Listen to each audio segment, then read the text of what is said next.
STL. Just like you've grown to expect from us at Channel 4, you can expect the same accurate, detailed, and timely weather coverage from News Talk STL. The First Alert Weather Team will keep you ahead of the big weather changes. And the one thing you can count on in St. Louis, the weather is constantly changing. So Channel 4 and News Talk STL are committed to keeping you up to date and safe. Everything's ready to go in the app. Just say, Alexa, play news from Fox. In Fox News. It's the latest when you need it, on demand from Fox News and Amazon Alexa.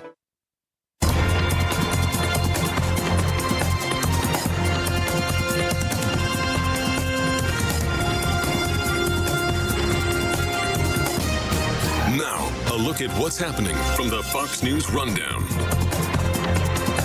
Good morning. It's Thursday, March 2nd. This is the Fox News Rundown. U.S. Attorney General Merrick Garland on the receiving end yesterday of some heated questions before a Justice Department panel as Republicans accused him of politicizing the Justice Department. Today, the defense will give its closing argument in the South Carolina murder trial of disgraced lawyer Alec Murdaugh. He's accused of killing his wife and son to hide alleged financial improprieties. Some of the most notable names in conservative politics will be gathering in Maryland for the annual Conservative Political Action Committee conference known as CPAC. Speeches planned over the next few days from Senator Ted Cruz and 2024 presidential candidates Nikki Haley and Vivek Ramaswamy. Florida Governor Ron DeSantis and former VP Mike Pence are skipping it. And the Democratic Issues Conference continues in Baltimore, Maryland. I'm Sue Guzman on the Fox News Rundown. This is the Fox News Rundown.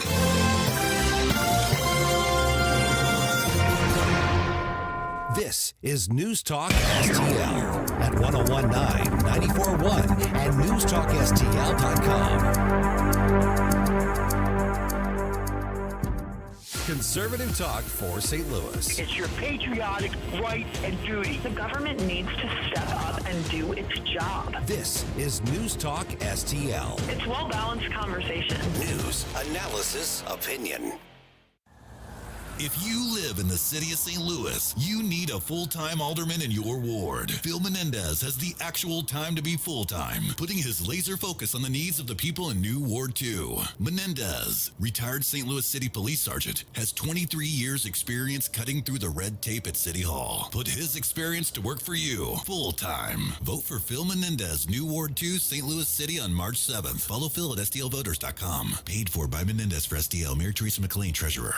Michael's Flooring Outlet is a locally owned and operated family business for more than 28 years, featuring exclusive products, unbeatable prices, and expert installation. You can choose from a wide variety of flooring options, including carpet, hardwood, laminate, ceramic tile, luxury vinyl, natural stone, plus many other options. And you'll gain a peace of mind knowing that your flooring and carpet installation will be done right the first time when you hire the experts at Michael's. You can shop in-store at one of their 3 convenient locations or shop from home online. Check out everything Michael's Flooring has to offer at igotfloored.com. When you're approaching retirement, there are a lot of questions to answer. Do you have enough money to fund your income for life? How should you claim Social Security? And what's your plan for health care and long-term care? Hi, I'm Eric Robert, Director of Investments with the ClearPath Wealth Management Group at Stifel and host of On the Money Saturday mornings at 9 on News Talk STL 1019. Don't leave your retirement to chance. It's crucial to understand and address relevant risks before you retire. Our team can help you get organized, guide you through critical retirement decisions, and create an investment portfolio designed around your needs. To schedule your free retirement plan consultation, go to clearpathinvesting.com. That's clearpathinvesting.com. Or call us at 636-695-2650. That's clearpathinvesting.com or 636-695-2650. Stifel Nicholas and Company Incorporated. Member SIPC and NYSE. They screwed up our town. They're going to fix it. News, analysis, opinion. The railroad has completely failed. And it's time we get a president that wises up and stops acting like a dimwit in front of the whole world. 1019 and 94.1 News Talk STL. Bill O'Reilly here, and I'm warming up. Stand by for the O'Reilly Update Morning Edition. But first, if you are a timeshare owner, you're probably upset that your yearly dues continue to increase.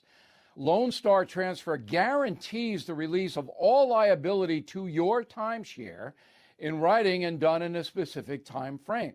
They're the only company you can trust, having helped more than 18,000 owners legally and permanently get out. So please call Lone Star Transfer 855-551-7066 or visit LoneStarTransfer.com. On this Thursday, actor Bryan Cranston, the Breaking Bad guy, believes embracing the Make America Great Again slogan is racist. Mr. Breaking says America was never great for blacks, so wanting to make it great again is a false premise. And if you subscribe to that premise, you are insulting your fellow African American citizens. No, Bryan is not on drugs. He really believes that because in his showbiz world, that is standard issue. The bubble people in Los Angeles see skin color and gender as defining the USA. And if you don't see it that way, they don't want you around. I would like America to be great again because things are not going so well right now. We have a shaky economy and a horrendous cancel culture gone wild situation.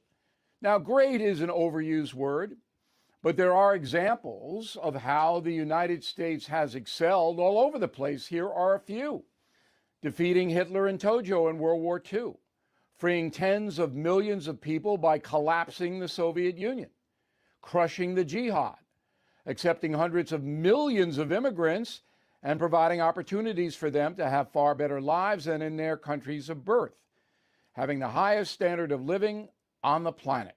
So, America is a great country if you are a fair-minded person. But the American haters are not fair-minded. That is obvious. Back after this. No question, there is a concerted effort to intimidate and silence conservative thinkers and replace our God-given individual liberty with big government controls. AMAC, the Association of Mature American Citizens, is the leading conservative advocacy and benefits organization in America. AMAC gives you access to exclusive benefits and all kinds of great content.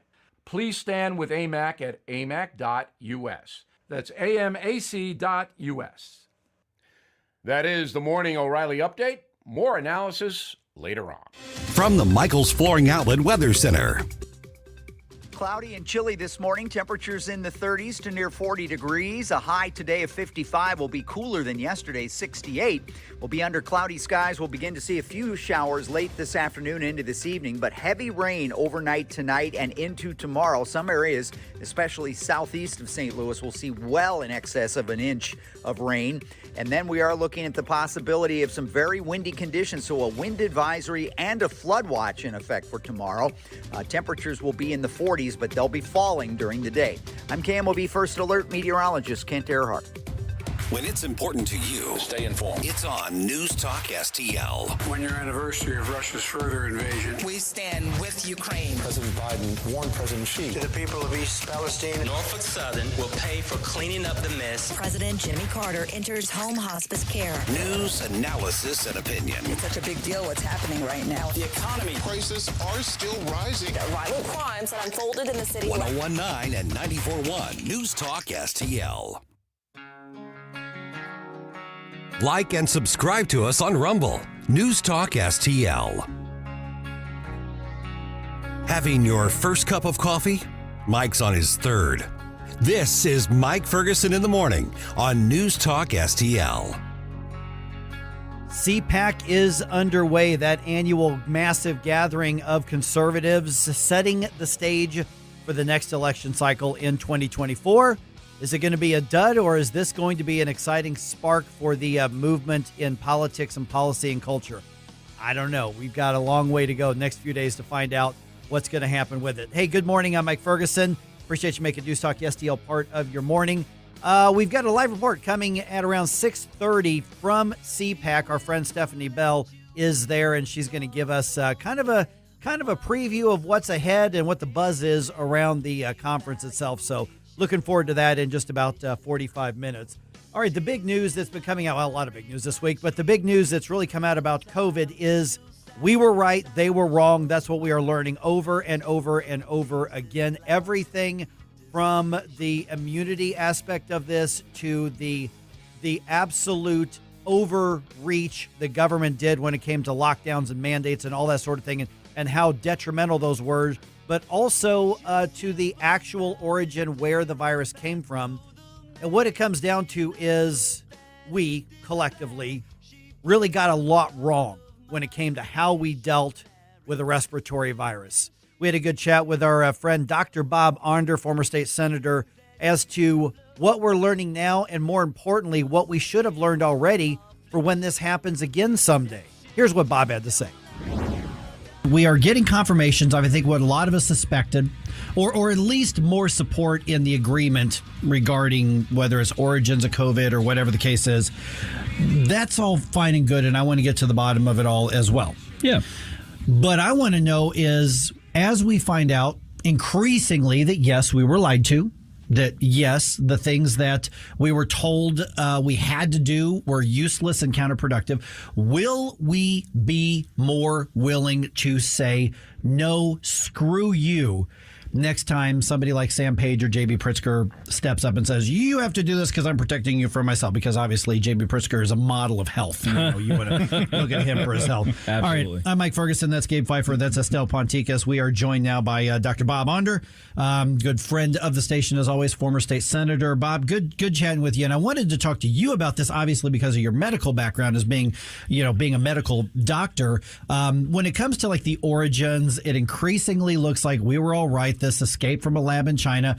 Yes, that's important. I do want to try to get to the bottom of that if we can. But to me, Bob, the bigger question is, what have we learned, and will we do anything different the next time a virus goes around? Because we know there is going to be a next time. Yeah, very good question. Thanks for having me on. This idea of how to deal with a pandemic is not a new question. Public health authorities in the United States, the CDC, the NIH, and around the world have thought about that for years and years and years, at least since the 1917 Spanish flu. And in all honesty, there was a consensus, and the consensus was really to do exactly opposite what we did. The idea was always to minimize harm to the economy, to people's lives, to education, while protecting the vulnerable. In other words, an approach exactly like the so-called Great Barrington Declaration that many tens of thousands of scientists, physicians signed on to, including myself. For whatever reason, and we could talk about the reasons, we really took not the American public health approach to the COVID-19 pandemic or the Swedish approach. We honestly took the communist Chinese approach to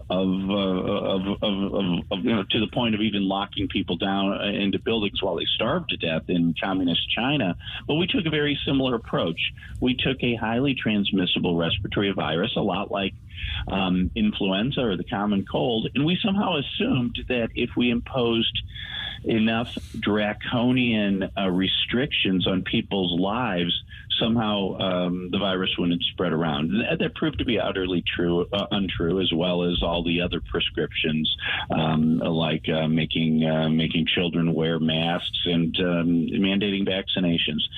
So will we learn? I think the hope is that the American people at large will learn. I think the COVID tyrants, though, like power, and I think they'd love to do it all over again with the next virus or even with monkeypox. Good morning, Dr. Bob. Gabe Pfeiffer here. Morning, Gabe. I've always had a problem with the I call them the white coat mafia, the people who use their credentials either as scientists or doctors or experts in some level to exert control, to use it for political gain and things like that. We've seen the worst of it in the climate arena, but I was surprised at how deep that went in the medical area. Is this new? Is this novel for our recent times, or has this kind of been bubbling under the surface for a while? Yeah, I think it's been bubbling under the surface for a long time. Believe me, I spent, probably a decade and a half of my life at Washington University, first as a college student, then as a med student, a resident, a fellow, spent some time in academics there. And I'll tell you, the great majority of those folks are very well-meaning, but many of them, like professors elsewhere in academia, are really very arrogant, and they think their expertise in medical matters somehow translates to being more knowledgeable, more virtuous in the political arena. So yes, we've seen it in climate activism. I remember back in the Cold War with the Union of Concerned Scientists, were a bunch of left-wing academics who somehow thought they knew how to wage the Cold War better than Ronald Reagan did.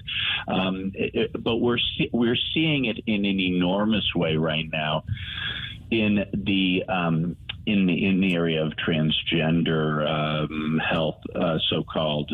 These poor, usually girls confused about their sexuality, get exploited by the activists first online and in their schools, and then they get hauled off to the gender clinic where they get poisonous hormones and even sometimes mutilating surgery. But yeah, there is this idea in academia, mostly. I don't think this is as prevalent among rank and file doctors actually taking care of patients in the community, but this idea that they know best because they know, quote, the science. It becomes almost more of a religion because they have, as you know, science is not a thing, an ideology. It's a pursuit of truth. Dr. Bob, this is Stel Ponticus here. You mentioned the Great Barrington Declaration. Can I just say that what in the world happened there at the beginning when Fauci and his crew shot that down immediately, and then all of a sudden natural immunity disappeared. Yeah, and follow the science became no, we can't discuss anything. I always thought following the science meant you get together, you discuss the stuff. If you come up with something that's a different solution, let's move forward with that. All the doors were shut immediately. That was the weirdest thing. Right. I'm sure you were wondering what was going on. Yeah, follow the science became do what you're told. Yeah. Mm-hmm.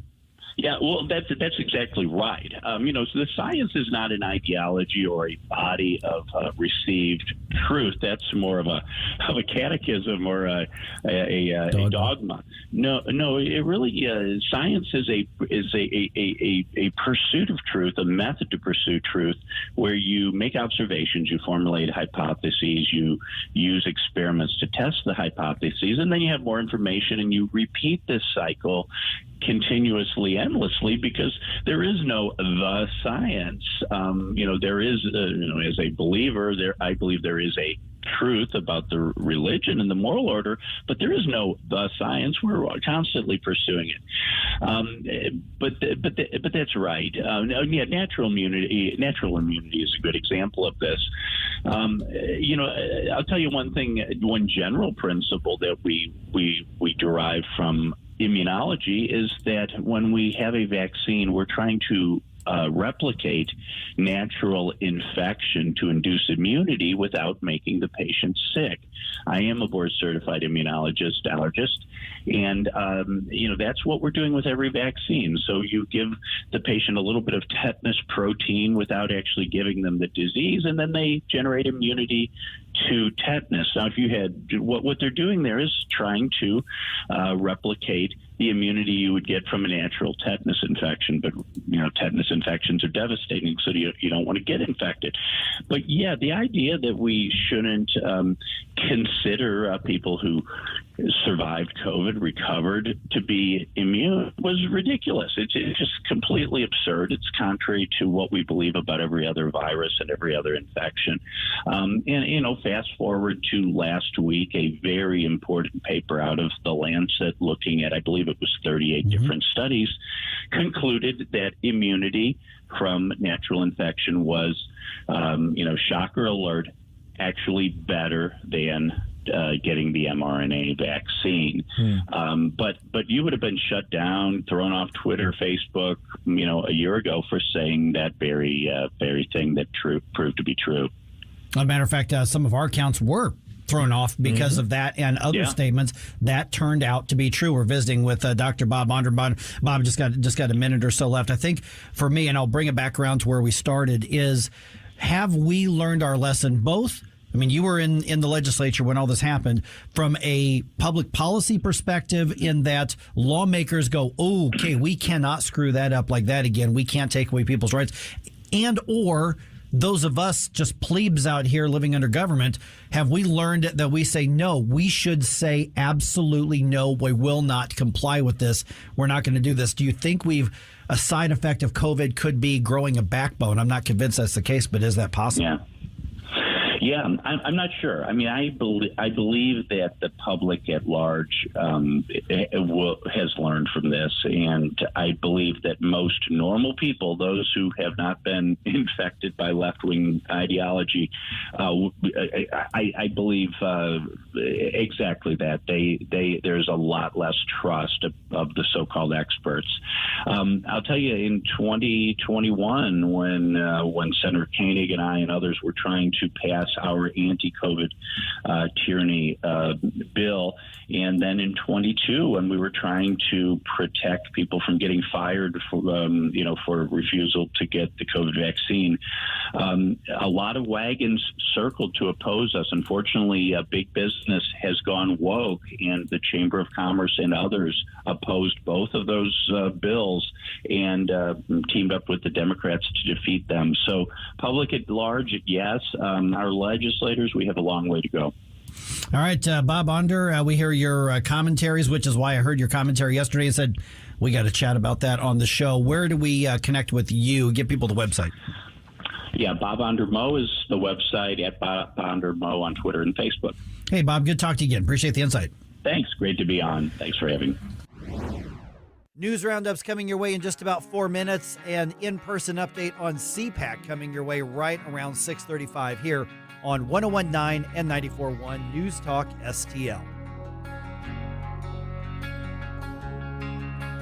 For podcast articles and more, find us on newstalkstl.com.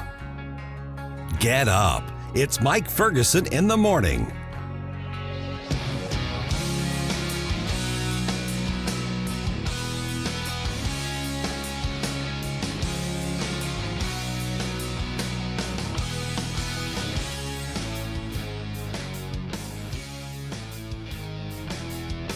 Larry Connors, USA. Well, source matters a lot. That would mean the director of National Intel is either lying himself or he's not that intelligent. Larry Connors. Or both. Weeknights at 6 on News Talk STL. If you believe Brandon and the supply chain issues are still in crisis, or even if you don't, hurry into Southern Armory, your Second Amendment headquarters, for the best selection of firearms, suppressors, holsters, ammunition, pepper spray, and knives. Browse through our constantly changing inventory, order something special, or have us repair or modify that firearm that you've been putting off. Try our firearms training simulator. See the demo video on our website. Come into Southern Armory, 9901 Watson Road, 1 mile east of 270 and 44, and southernarmory.com. That's southernarmory.com.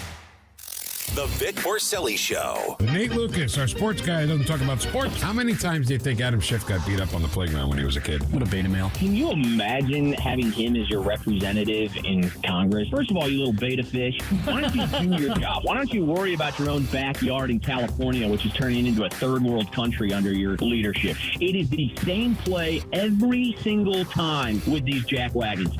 Vic Porcelli, weekday mornings at 9 on News Talk STL. Hey folks, Tim Jones here. Excited to tell you about one of our newest clients. I've been a customer of them for years, Professional Irrigation Systems. If you're tired of dragging hoses around your yard to keep your grass alive every summer, now's the time to make your life easier. Residential irrigation installs in one day, custom designed for your property. They will enhance your curb appeal. They've also got landscape lightings, makes the architecture of your home stand out, making all your neighbors envious. Fertilization packages as well for all your lawn care needs and great financing options. ProIrrigation.com, 636-692-4441, ProIrrigation.com. It's Proctor spelled like doctor for custom window fabrics and shutters. Upgrade or start from scratch. Either way, Michael is the St. Louis expert. Check him out at proctordrapery.com and then call Proctor spelled like doctor for shutters, shades, and draperies. Proctor Drapery, the best in town. No finer window fashion can be found. Call for an appointment at your home. Spell Proctor like doctor. St. Louis's new choice for conservative talk. Listen to this noise coming out of the White House. Live and local. We need to get the message to people who are not being helped by Democrats. Ron DeSantis showed people the back of his hand. This is News Talk STL. This is News Talk STL at 1019, 94.1, 99.1 HD3 and newstalkstl.com.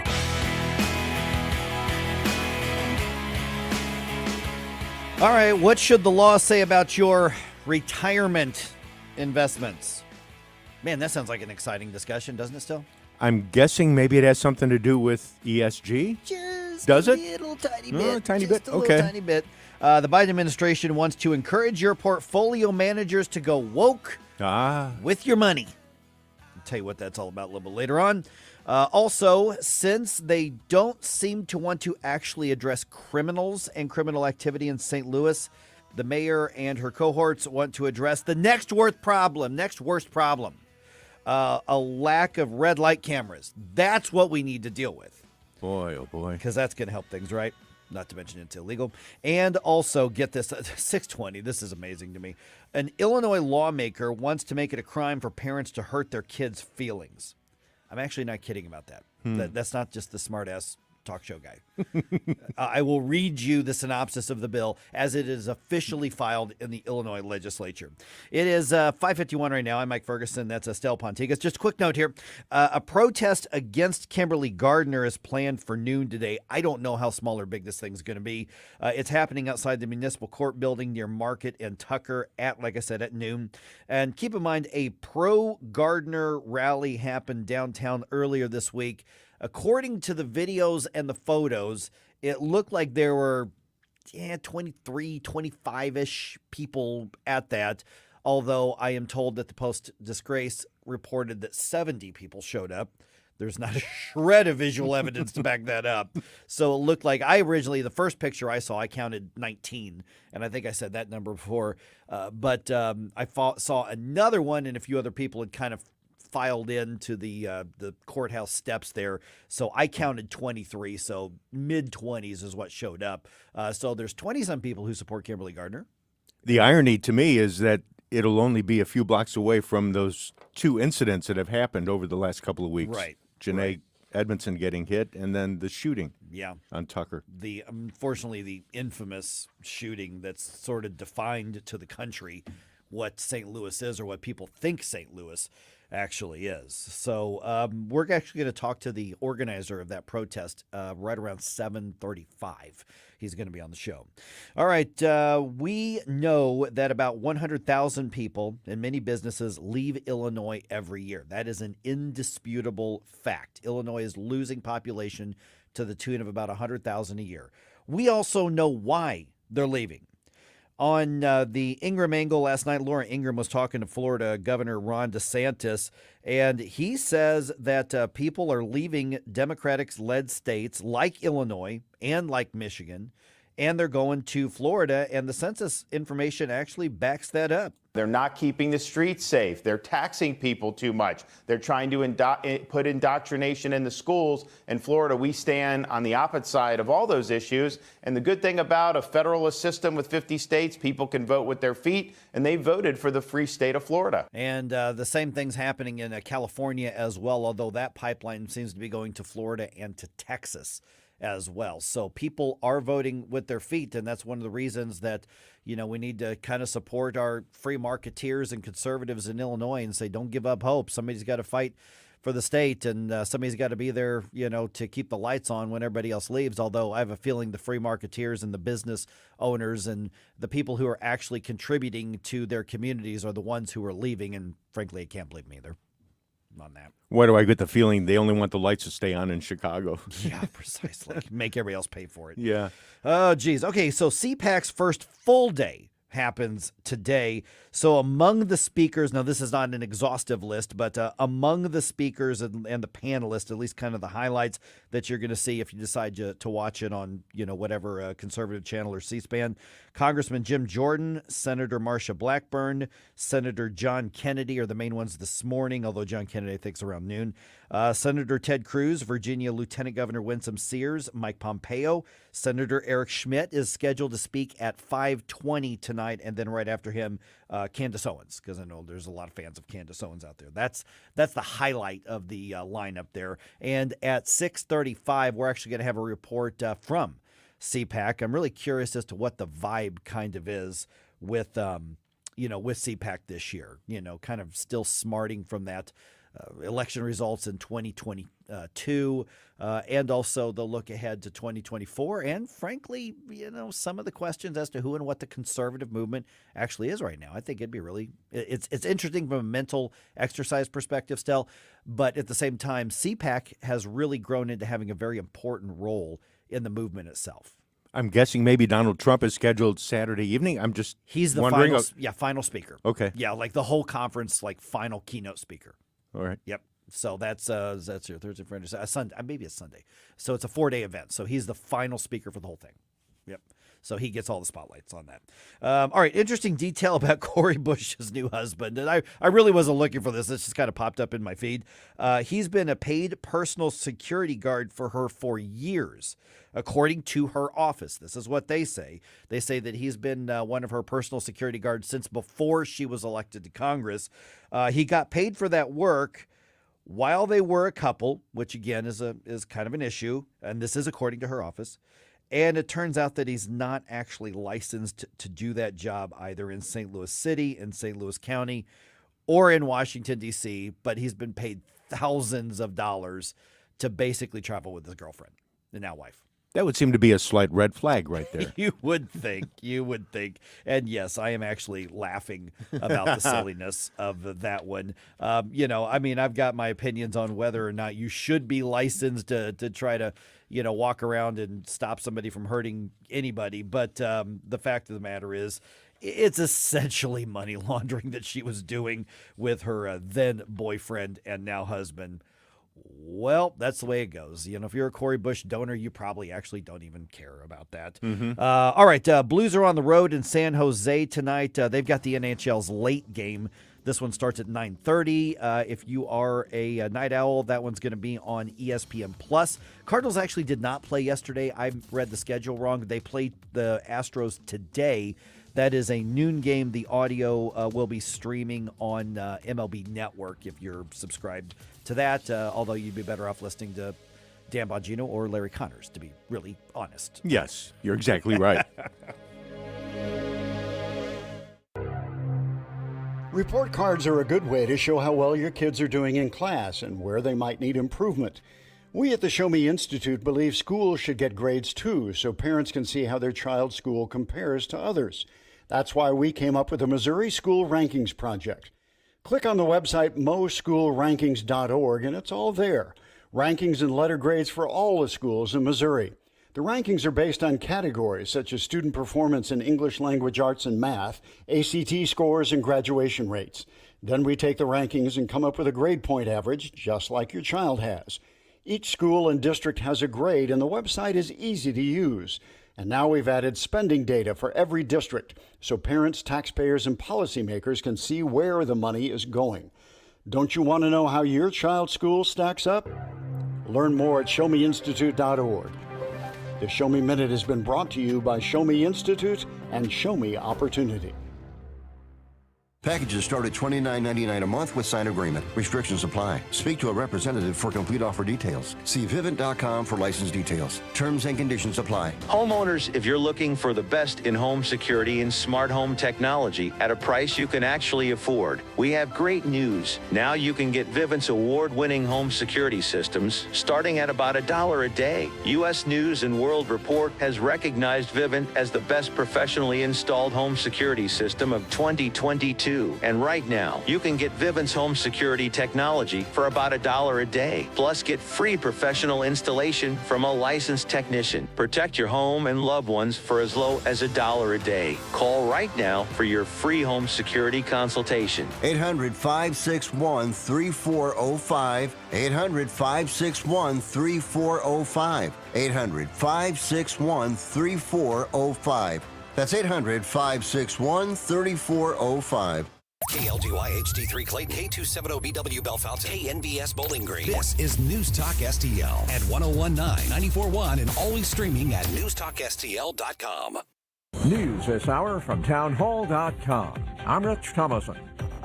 Chicago police mourning the loss of one of their own. An officer shot and killed in the line of duty yesterday afternoon on the city's southwest side. Police say the officer was chasing an armed suspect. The 18-year-old man suddenly turned and fired. The officer did manage to return fire, landing the suspect in the hospital in critical condition. A manhunt is on after a state trooper was shot and wounded in Paterson, New Jersey overnight. One suspect in custody, 2 others remain on the loose. Norfolk Southern representatives did not attend last month's town hall in East Palestine, Ohio, but they will apparently be there this evening when another forum is held for local residents. This time, the EPA is ordering the railroad to send a representative to answer residents' questions about last month's toxic train wreck and the ongoing cleanup. Some residents have complained of ill health in the aftermath of the derailment, and now some workers involved in the cleanup say they are getting sick. They're on their way to the International Space Station. The Falcon rocket launched from Kennedy Space Center shortly after midnight, carrying the 4 astronauts, including Sultan Al Nayati, only the second Emirati to fly to space. Salam Al-Mari is Director General of the Mohammed bin Rashid Space Center. It was a beautiful launch. I think it was a gorgeous launch, and for us, I think made all the sweeter because we had an Emirati on board. Al-Nayati's mission will last 6 months. I'm Donna Warder. 40-year-old Pennsylvania man facing federal criminal charges for allegedly trying to get an explosives-laden bag on a flight from Allentown, PA, to Orlando, Florida. Authorities say Mark Muffley checked the bag with an explosive device hidden in the lining at the Lehigh Valley International Airport. Wall Street this morning. Dow futures up 63 points. More on these stories at townhall.com. My brother-in-law died suddenly, and now my sister and her kids have to sell their home. That's why I told my husband we could not put off getting life insurance any longer. An agent offered us a 10-year, $500,000 policy for nearly $50 a month. Then we called SelectQuote. SelectQuote found us identical coverage for only $19 a month, a savings of $369 a year. Whether you need a $500,000 policy or a $5 million policy, SelectQuote could save you more than 50% on term life insurance. For your free quote, call SelectQuote at 1-800-940-6161. That's 1-800-940-6161. Or go to SelectQuote.com. That's 1-800-940-6161. SelectQuote. We shop. You save. Full details on example policies at SelectQuote.com/commercials. From the Michaels Flooring Outlet Weather Center. Cloudy and chilly this morning. Temperatures in the 30s to near 40 degrees. A high today of 55 will be cooler than yesterday's 68. We'll be under cloudy skies. We'll begin to see a few showers late this afternoon into this evening, but heavy rain overnight tonight and into tomorrow. Some areas, especially southeast of St. Louis, will see well in excess of an inch of rain. And then we are looking at the possibility of some very windy conditions, so a wind advisory and a flood watch in effect for tomorrow. Temperatures will be in the 40s, but they'll be falling during the day. I'm KMOV First Alert meteorologist Kent Earhart.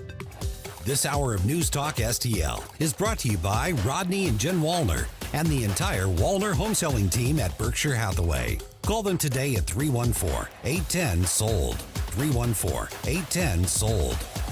Hey, Pocket Watchers. By now, I know you heard that the IRS is hiring 87,000 more agents. What does that mean? More collections, more audits. If you have a tax problem, unfiled tax returns, a large tax bill that you can't handle, give my office a call, 314-776-9076. I have years of experience of representing clients before the IRS to resolve tax problems. So stop hiding. Sticking your head in the sand is not going to make this go away. Give my office a call, 314-776-9076. Thornton Advisor Group is here to help you. Set up your free consultation to get an understanding of what's going on with your IRS case. Stop ignoring those letters. Give my office a call, 314-776-9076, or visit us online at thorntonadvisor.com. Listen anytime. It happens anywhere. Everywhere. Every day continues to bring more news. With the News Talk STL app. Keep St. Louis's home for conservative talk with you wherever you go. Download the News Talk STL app in the App Store or at newstalkstl.com. Mike Ferguson. Are you pretending to be crazy? Gabe Pfeiffer. There's something serious I have to tell you about the future. Get up! Can't you hear the alarm? Get up, St. Louis. Hey, will you guys knock it off? Mike Ferguson in the morning on News Talk STL. Get up! This is your cousin.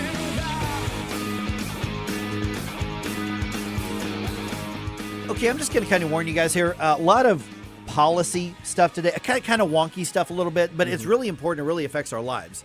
So we'll just kind of lay out there why it all matters. Yeah. But just so you know, just kind of wonky stuff today. That's why I really want people. I love it when people are commenting on Rumble. Oh, I got to go get on Rumble real quick to watch the chat box. I will be there in just a moment, everybody. But listen, 314-912-1019. A lot of those topics today, I just want to know what you think, because there's a few things I think we're going to agree on in the room, but we may have some disagreements a little bit on some things. But I want to know how you expect everything we're going to talk about today to affect your lives. I'm Mike Ferguson, 606 right now. Got Gabe Pfeiffer here. Got Stel Ponticus here. St. Louis Mayor Tashara Jones making a big deal yesterday out of her signing a $40 million plan to improve traffic and pedestrian safety. Okay, well, fine. I mean, that's a function of local government, traffic and infrastructure and all that sort of stuff. Now, keep in mind that she keeps calling this traffic violence when they're talking about car crashes. Everything's violence to the left. Everything. Fox 2 has now adopted that terminology. Oh my gosh. See, they control language so readily, and we need to not stop falling into that. My goodness. Now, here's one of the bigger problems. So basically what's happening right now is what she signed into effect allows the sort of planning process, the design process to start. And that's all fine. Traffic stuff, whether it's the safety and the stoplights and the curbs and all that kind of stuff, that shouldn't really be a political thing. That's just administration for that. And you can be very creative. I've been involved in that sort of thing, not in a city as big as St. Louis, but I've been there. But one of the parts of her $40 million plan is installing red light cameras throughout St. Louis. I thought we had taken care of this issue. Those are illegal in Missouri. We have. And so she's arguing that that's going to help bring traffic safety back up if everybody knows that you're being watched and you can get a ticket from a red light camera. We dealt with this almost 8 years ago. Yeah. they are a bad idea for a variety of reasons. They're bad government. It's questionable whether they make anything safer, but let's even assume for the moment that they do, that somebody goes, oh crap, I could get a ticket. I better actually stop at the red light. Well, stopping at the red light's generally a good thing. Don't get me wrong. But what red light cameras do is they flip our actual legal and judicial and constitutional process on its head. Now, stay with me for a second. Okay. Because I actually was one of the people who argued against this in the city that I was on the Board of Aldermen years ago, long before it was declared unconstitutional. And what happens is these companies come in with the red light cameras, and the deal that they offered at the time to us was, it's free. We'll take care of all the installation. We will take care of all the monitoring. We will just send you all the information and the data, and then you can issue, your tickets. But we get 50% of the ticket rate. Aha. Oh, wow. Aha. Wow. That was the rub. Okay, I didn't know that. And here's what we project you're going to get.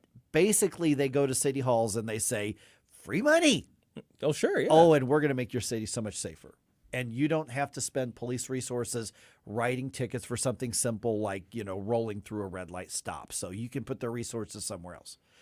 And the majority of the rest of the board around me is going, okay, sounds great. Free money. You're going to pay for all of it? And fantastic. That's revenue we weren't getting in the first place.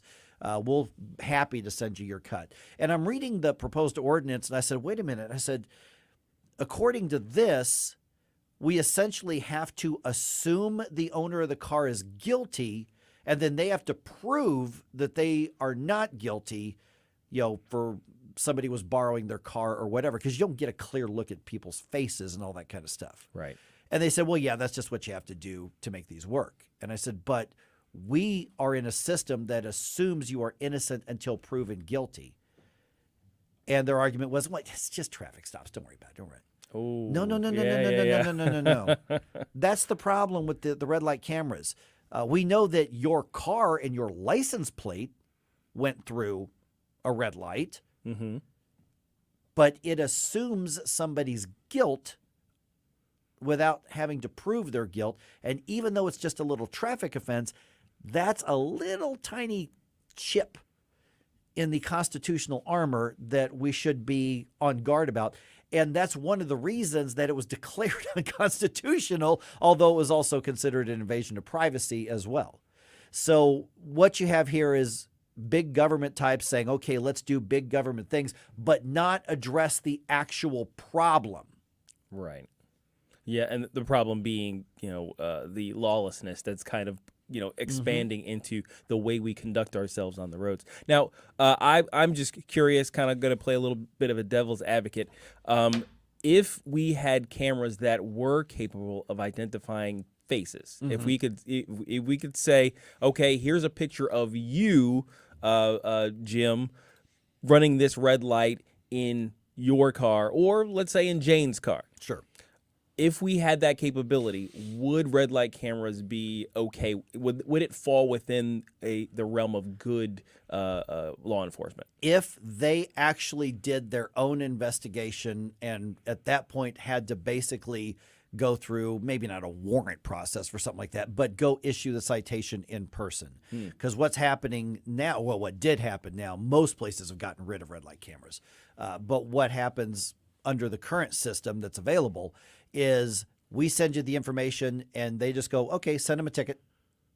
Right. Instead of looking and actually investigating. So when a police officer pulls you over, and by the way, let me just make a prediction here for everybody who's saying you're not enforcing traffic laws in St. Louis City, which is basically what's happening. Right. Once they get to the point and say, okay, we're going to do it, everybody's getting pulled over for everything.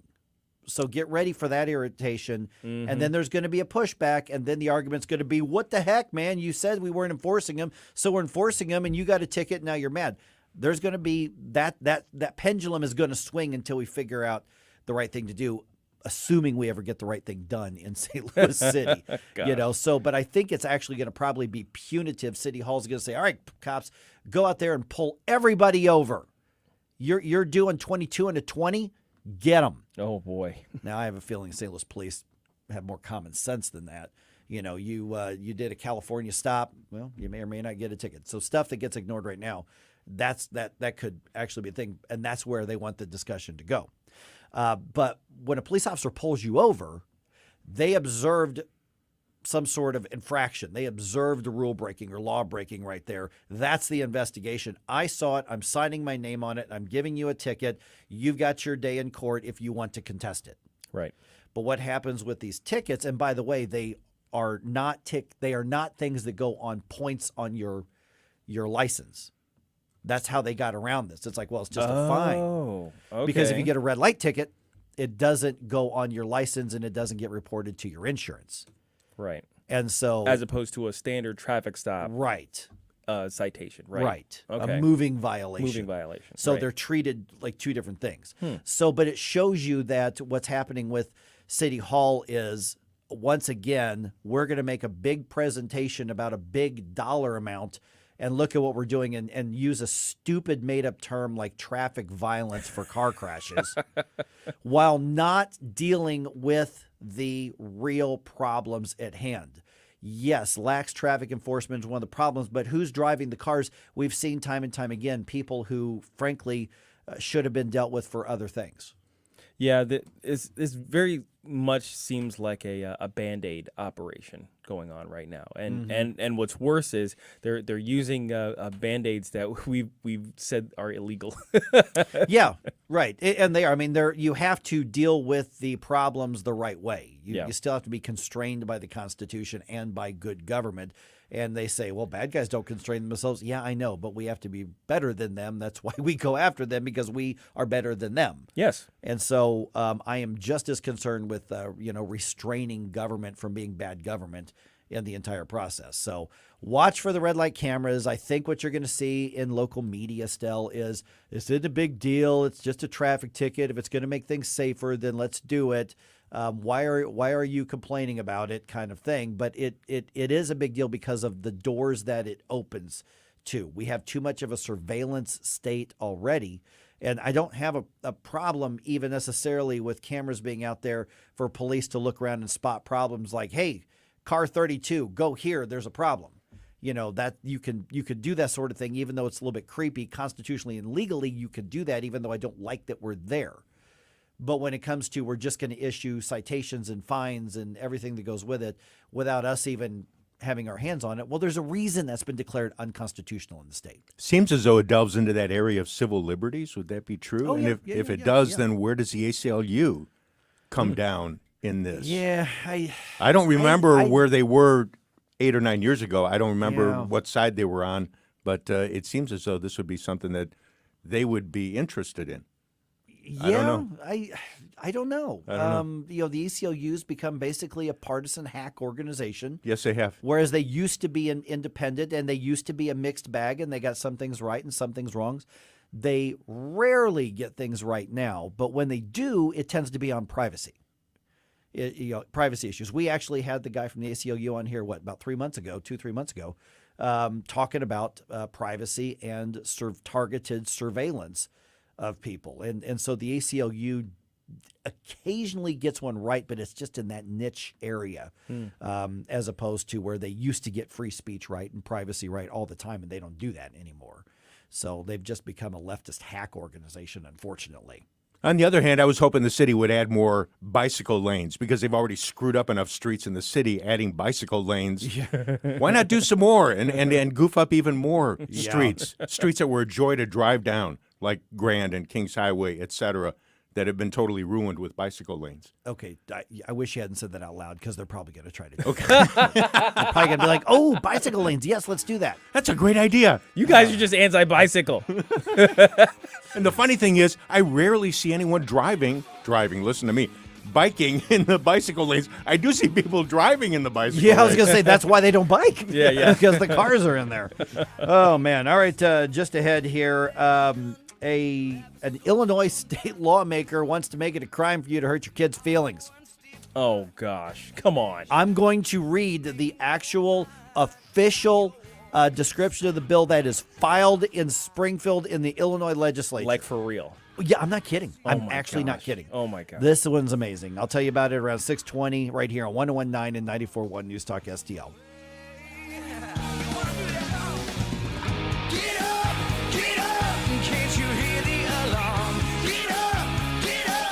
There's only one unforgivable crime in America today, and that's standing up against the left. This is Mark McCloskey, proud to join the News Talk STL team, and I plan on committing that crime every chance I get on the air and every day of our lives. And I encourage all of the listeners and all the people of America to stand up against the left, to reclaim our freedoms, and we're going to do it on this radio station and throughout the country. Mark McCloskey on fire. Join me on this quest to preserve our freedoms and make sure this government works for us. Sundays at 5 on News Talk STL.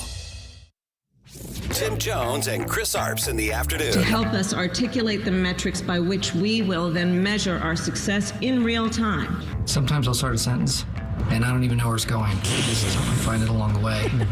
Chris, she's working to measure the success by which they'll measure the success of the metrics. I think it's going to come out later that the vice president carried around marijuana edibles. Tim Jones and Chris Arps. Weekdays at 3:30 on News Talk STL. Mystic Fix is sponsored by Kama Flight, redefining the dance between the masculine and feminine. Kama Flight is a somatic movement practice merging yoga, meditation, and massage. Workshops in 2023 are at the Chosen Retreat Center in Sebastian, Florida. For more, visit Kama Flight on Instagram at KAMAFLIGHT.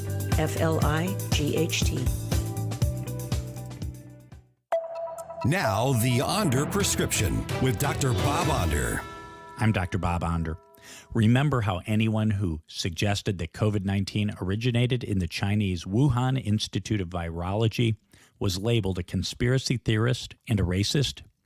Well, on Sunday, we learned that the U.S. Department of Energy has concluded that the deadly pandemic was most likely the result of a lab leak in China. A similar conclusion was reached by the FBI in 2021, repeated this week by its director.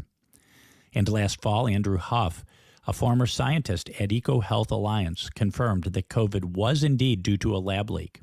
EcoHealth is important because it funded research at Wuhan and itself was funded by the NIH and Dr. Fauci. We may never know for certain the origin of COVID because the Chinese have destroyed evidence. But I would join with the Republican congressmen who have called for the Biden administration to declassify all information it has relating to the origin of the pandemic. I'm Dr. Bob, and that's my prescription. Find more Dr. Bob Onder at bobondermo.com. The news and talk that affects St. Louis. Criminals threaten our communities. Toxic chemicals released. Our national debt. This is 101.9 and 94.1. Unidentified objects shot down. There's a lot going on. News Talk STL.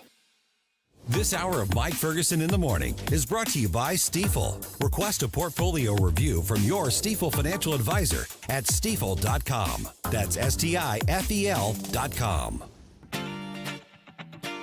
Hey, this is Larry Connors. Make sure you're listening later today at 6 o'clock on News Talk STL for my show, Larry Connors USA. Now, back to Mike Ferguson in the morning. Okay, I think that I can boil multiple policy and cultural debates and conflicts down to one basic concept. Wow, you're talented. Go ahead. Yeah, I don't know. I said I think I can. Okay. Are individuals and families in charge of our lives, or are we owned by government? And I think that there are so many different things that we argue and debate and fight over right now that comes down to that. Are our lives and the lives of our families, do they belong to us or do they belong to government? Especially children. Especially children. In the school systems. Yeah. Yeah. And we're actually going to start with that in just a second. But I think that so many areas, that's the argument it comes down to. And the left, and the harder you go, the farther you go to the left, the more their answer is, well, that's what government is for, is to tell us how to do that. Yeah, this is a collective, and we will decide what's best for the collective. We need the experts to do it. Right. Mm-hmm. And government is the proxy by which they want to own our lives. Man. Here's why I say that. So a few things. By the way, hi, I'm Mike. That's Stell. That's Gabe. It's 622. Howdy. Hi. So House Republicans, U.S. House we're talking about at this point, they are moving on legislation regarding education, public schools in the U.S. Fox News' Ryan Schmelz gives us an update on what's happening. The Parents' Bill of Rights, introduced by House Republicans, will require schools to make curriculum public, ensure parents can address school board meetings, and inform parents about what books are being held in school libraries. House Speaker Kevin McCarthy made this a campaign issue after he says parents became concerned about what's being taught in schools. The pandemic was so difficult for our entire nation. But the one thing that came out of it, we started seeing what was being taught in our schools. The bill would face an uphill battle, with Democrats controlling the Senate. Democrats and some education groups believe the bill would harm education and is overreach. On Capitol Hill, Ryan Schmelz, Fox News. Okay, so when they say it would harm education, what they really mean is the education establishment and the left-wing teachers in the classrooms and administrators in the offices. That's what they're talking about, and I hope that it does harm their ability to do what they're doing right now. And so the argument over parents in control and parents being the final say, this is a concept to the hard left that they find offensive. And I think that just their personal values, Gabe, they find offensive. How dare you think that you are going to be the one who's going to tell me how to educate your child? How dare you? We have a responsibility to create the next society, the next collective. Oh my gosh. And yeah. don't you dare interfere with that. We've seen over and over and over again examples all over the country of administrators, of parents, or not of parents, of administrators, of teachers who are dismissive and frankly disgusted by parents and saying their ideas are wrong. We're the experts. We're here to decide what the future looks like, and we are doing battle with what's being taught in some homes. Oh, absolutely, and you hear it the way they discuss it. Every time you see one of these meetings at school boards, the experts, the teachers, they're coming like, well, who are you to say this? And why would I trust you with the education of your child, essentially? You know, I'm the expert. I have a degree in this. Yes. You know, how can we vet you to know that you're capable of doing? And you hear that condescension in their voices all the time. It's like, what did what's his name from Virginia say about it? It's like, we don't, you know, parents shouldn't be inserting themselves in schools. I don't want parents telling schools what to teach. Yeah, exactly. It's like that's their attitude. That's exactly their attitude. There was a teacher who was testifying against one of the Parents' Bill of Rights bills in some state somewhere, and if I'd known this was going to come up this way, I would have tried to dig that out. But she actually got there, was very serious, saying, "I've got multiple degrees. I've got master's degree in this, and I know what I'm doing. Are we vetting parents who want to tell me what to teach?" And she was serious, and they don't understand how anybody could go, "Are you freaking listening to yourself right now?" Yeah, it's crazy. You're precisely right by characterizing it simply as, you know, who owns the family, because that's the way they obviously see it, as though the state owns the family, and me by proxy as the teacher, as an agent of the state, I have the responsibility of the education of your child, and you can't tell me otherwise. Right. So also you can replace the word teacher with or replace the word not even replace the word parent. I mean, let me tell you about Illinois House Bill 29. There is some idiot named LaShawn Ford, who's a state representative, and he has introduced Illinois House Bill 29. Here is the title of the bill. I am actually looking at Legiscan right now. So this is what's submitted to Illinois. House Bill 29 amends the criminal code, creates the offense of parental bullying. Criminal offense of parental bullying. The criminal code. Criminal code. Oh my gosh. And again, I'm just reading what this state representative has filed as legislation to try to put into the criminal law. Don't shoot the messenger. Yeah. So Illinois House Bill 29, it goes on to read that it provides that a parent or legal guardian of a minor commits parental bullying when he or she knowingly and with the intent to discipline, embarrass, or alter the behavior of the minor transmits any verbal or visual message that the parent or legal guardian reasonably believes would coerce, intimidate, harass, or cause substantial emotional distress to the minor. The bill, it goes on to say, provides that the parental bullying is a petty offense, provides that if a person is convicted of parental bullying, the court shall order that person to pay for the cost of prosecution and that a portion of any fine imposed as determined by the court be placed in escrow for the purchase of a certificate of deposit for use by the victim when he or she attains 18 years of age. That's a despicable bill. Oh It's my gosh, evil.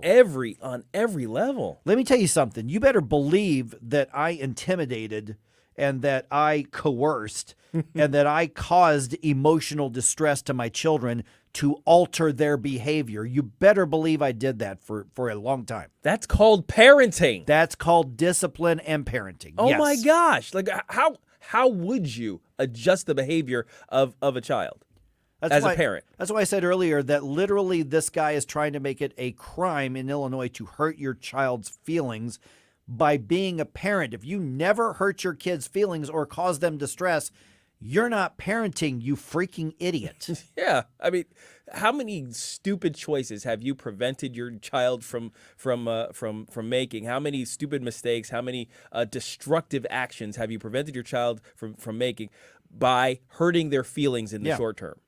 That's how that works. It's like, no, you can't have. Imagine applying this to a 3-year-old.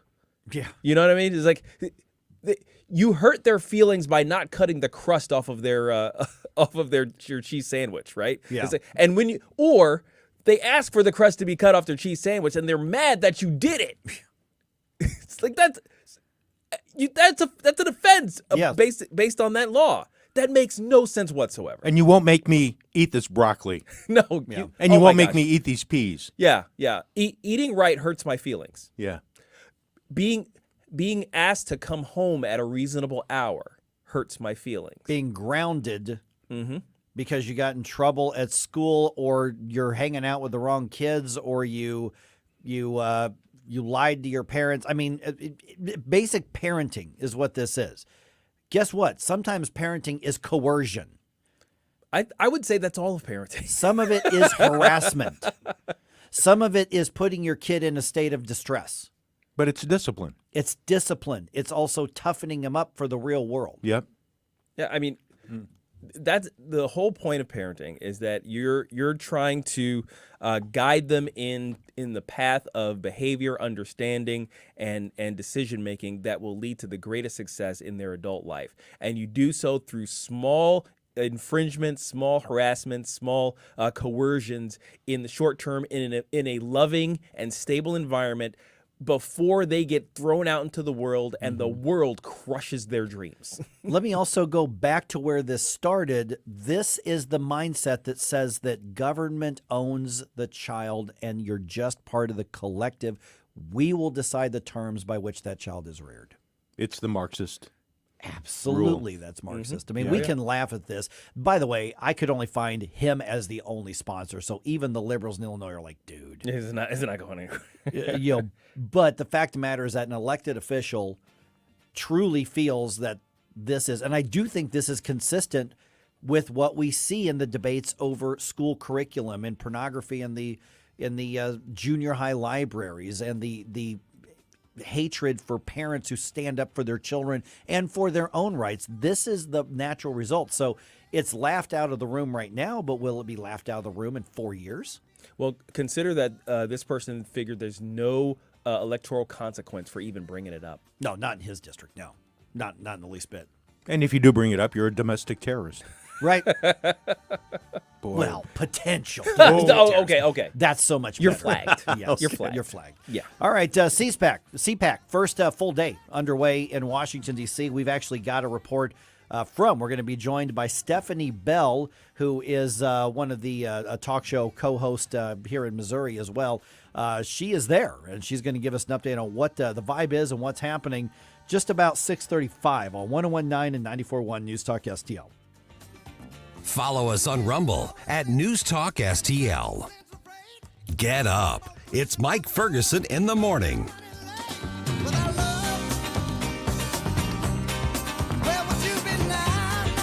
Subscribe and watch your favorite News Talk STL shows. Mike Ferguson in the morning. The Vic Porcelli Show. Columbo and Katie. Jones and Arps. Webcam streaming on Facebook, Twitter, Rumble. Subscribe and watch News Talk STL.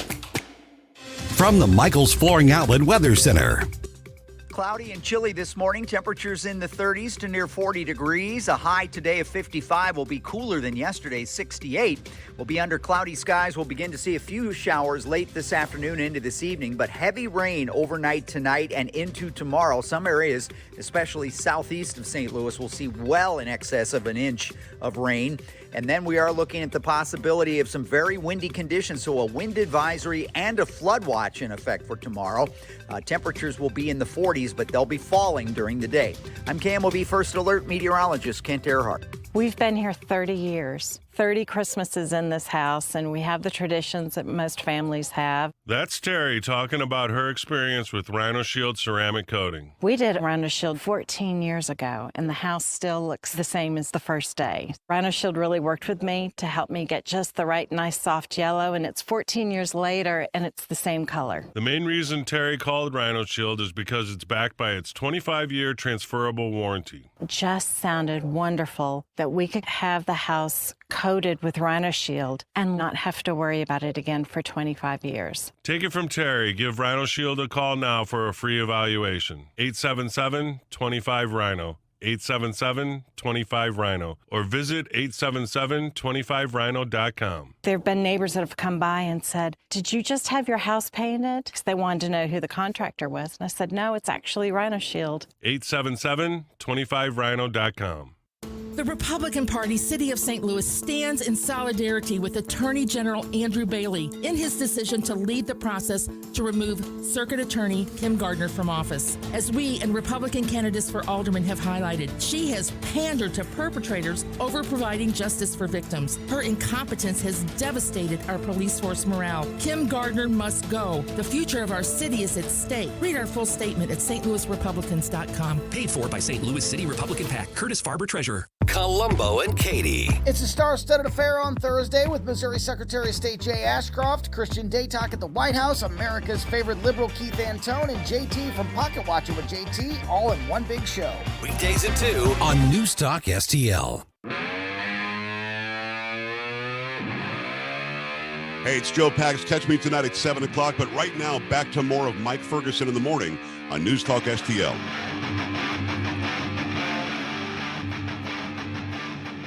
No, turn that back up. Turn it back up. Turn it back up. Yeah. My favorite Motley Crue song, right? For breakfast. That's right. Absolutely. Because 6:35 in the morning is exactly when you play some heavy metal. Right? That's when you need it. Heck, you do in St. Louis, man. All right, 6:36 right now. I'm Mike.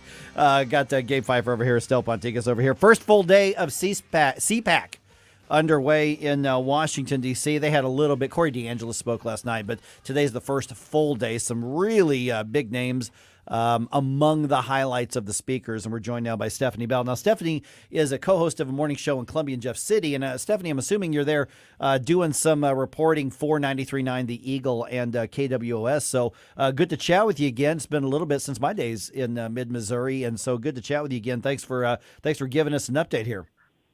Thanks, Mike. Yeah, no, I'm here at CPAC. I've been, I think this is my third year, and yeah, I plan on calling into the Columbia stations and talking to Springfield just about what's going on here on the ground. Okay, I'm going to get into what you're looking forward to the most, but tell me about kind of the vibe you've sensed so far at CPAC. I mean, we're post-22 elections where, hey, big disappointment for Republicans and conservatives, which aren't always the same thing, as we know.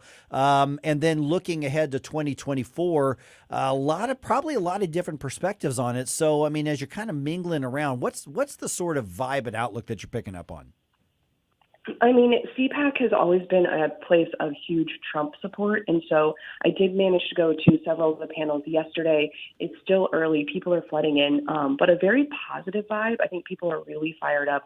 I heard a panel on, the Biden administration and regulatory overreach and just getting involved and pushing back. And so I think people are motivated, and they're happy to be here. CPAC had moved the last 2 years down to Florida, and people seem really excited to be back here in D.C. But I'll be interested to see the vibe today as far as 2024 candidates go.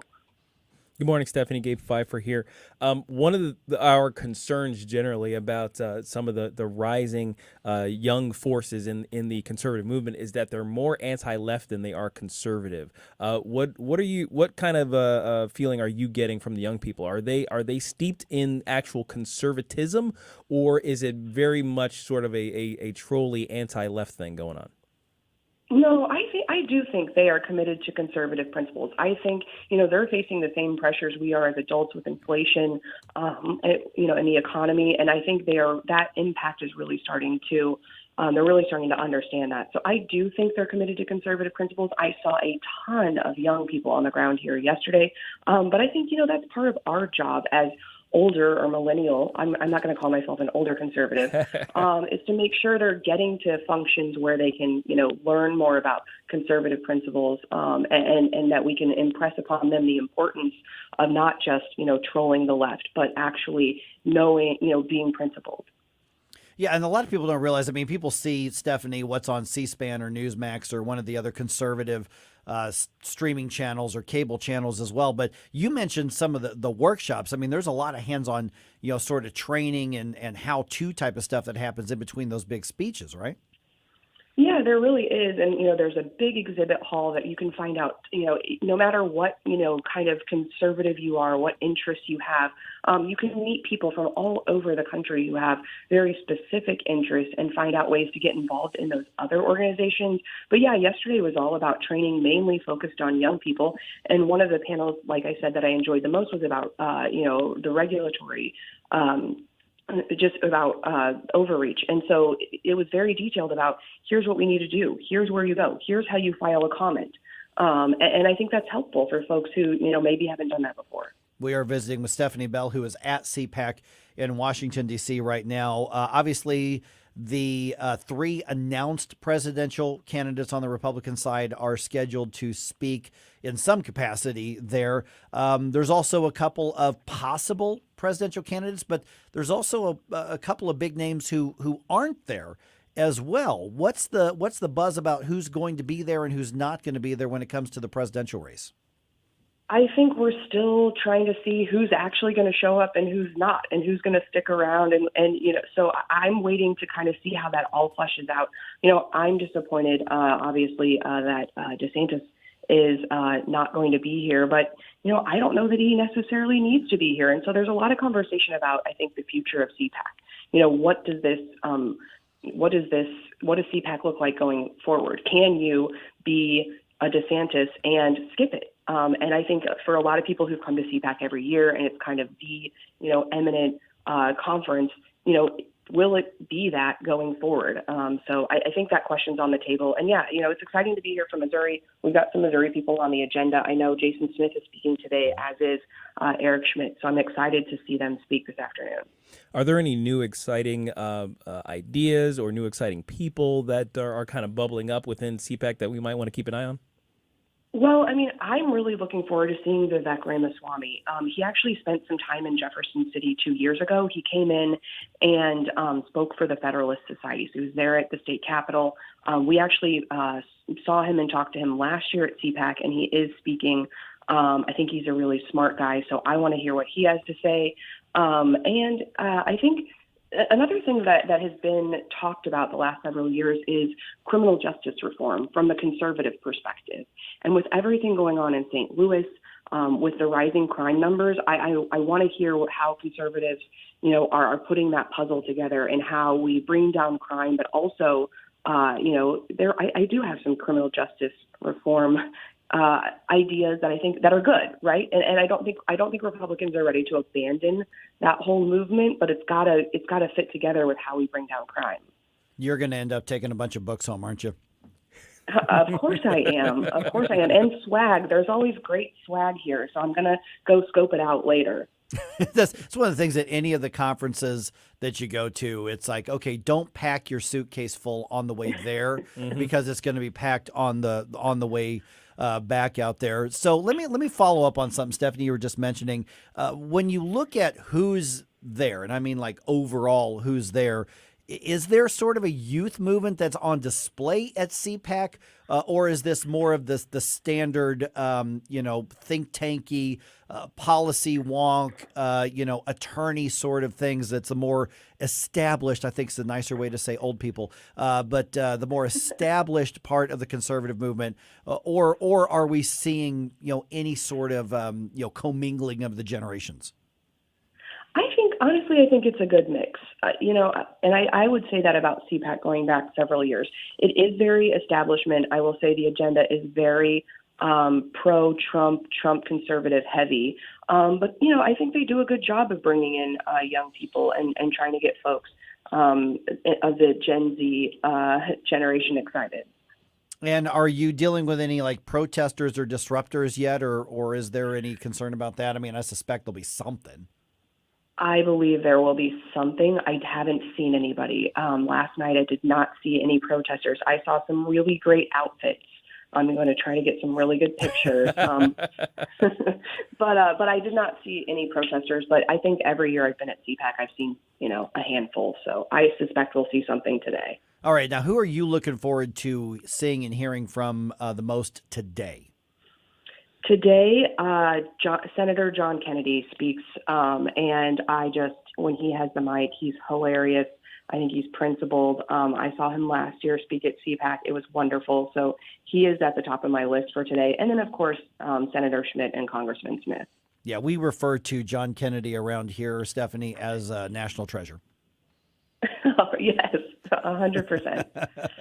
All right, Stephanie Bell, who's the co-host of the morning show with Brandon Rathard on 93.9 The Eagle and KWOS in mid-Missouri. So, Stephanie, appreciate the update on that. I may bug you to see if we can talk to you again, maybe right after it's all done, to get your reflection on what you saw and the conversations that you did have while you were there. So, appreciate that. You got any Twitter or social media out there people want to maybe check you out with? Yeah, if they want to follow me on Twitter, it is at Stephanie S. Bell. Stephanie S. Bell. All right, good talk to you again, Stephanie. Thanks.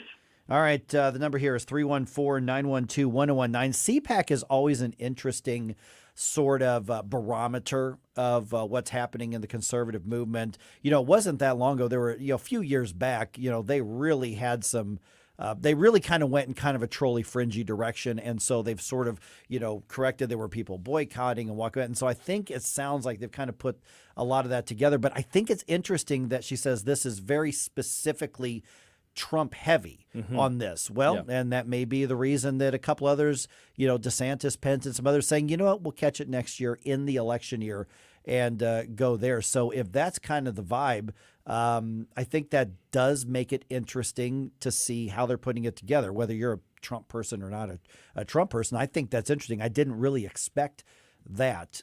So I think that's an interesting observation from CPAC, guys. Well, it speaks a little bit to how big of an influence Trump still has on the party. So, Yeah, and that's the thing is when you look outside of his judicial picks, he's not the most conservative Republican out there by any stretch of the imagination. He's governed more conservatively than I think a lot of us expected him to. I think there were a lot of people pleasantly surprised.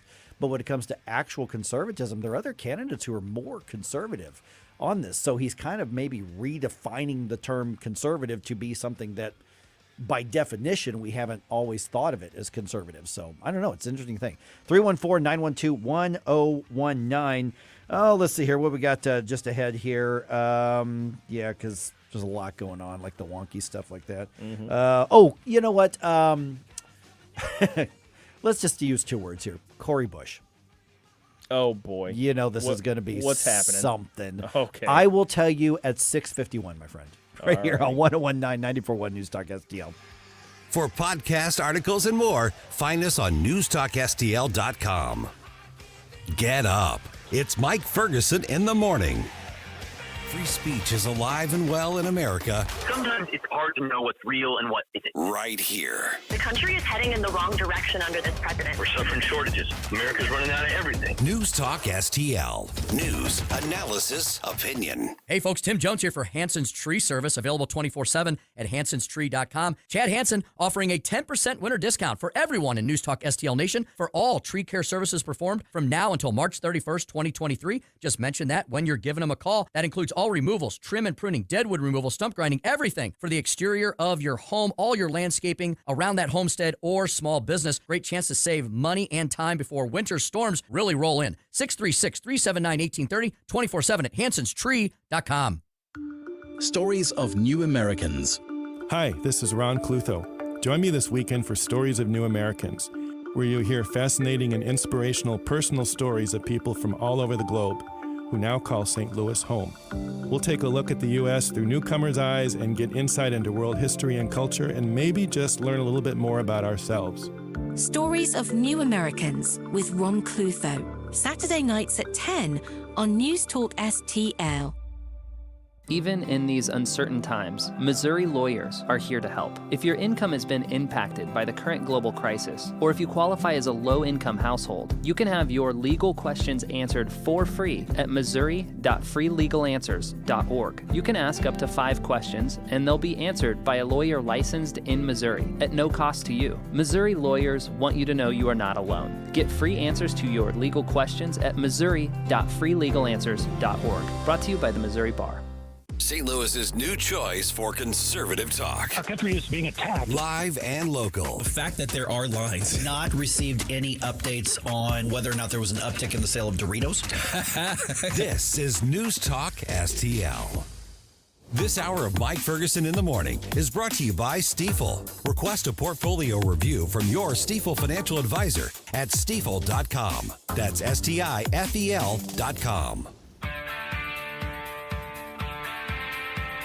Hey, Bill O'Reilly here, and you can hear my no-spin commentary right here at 6:45 this evening.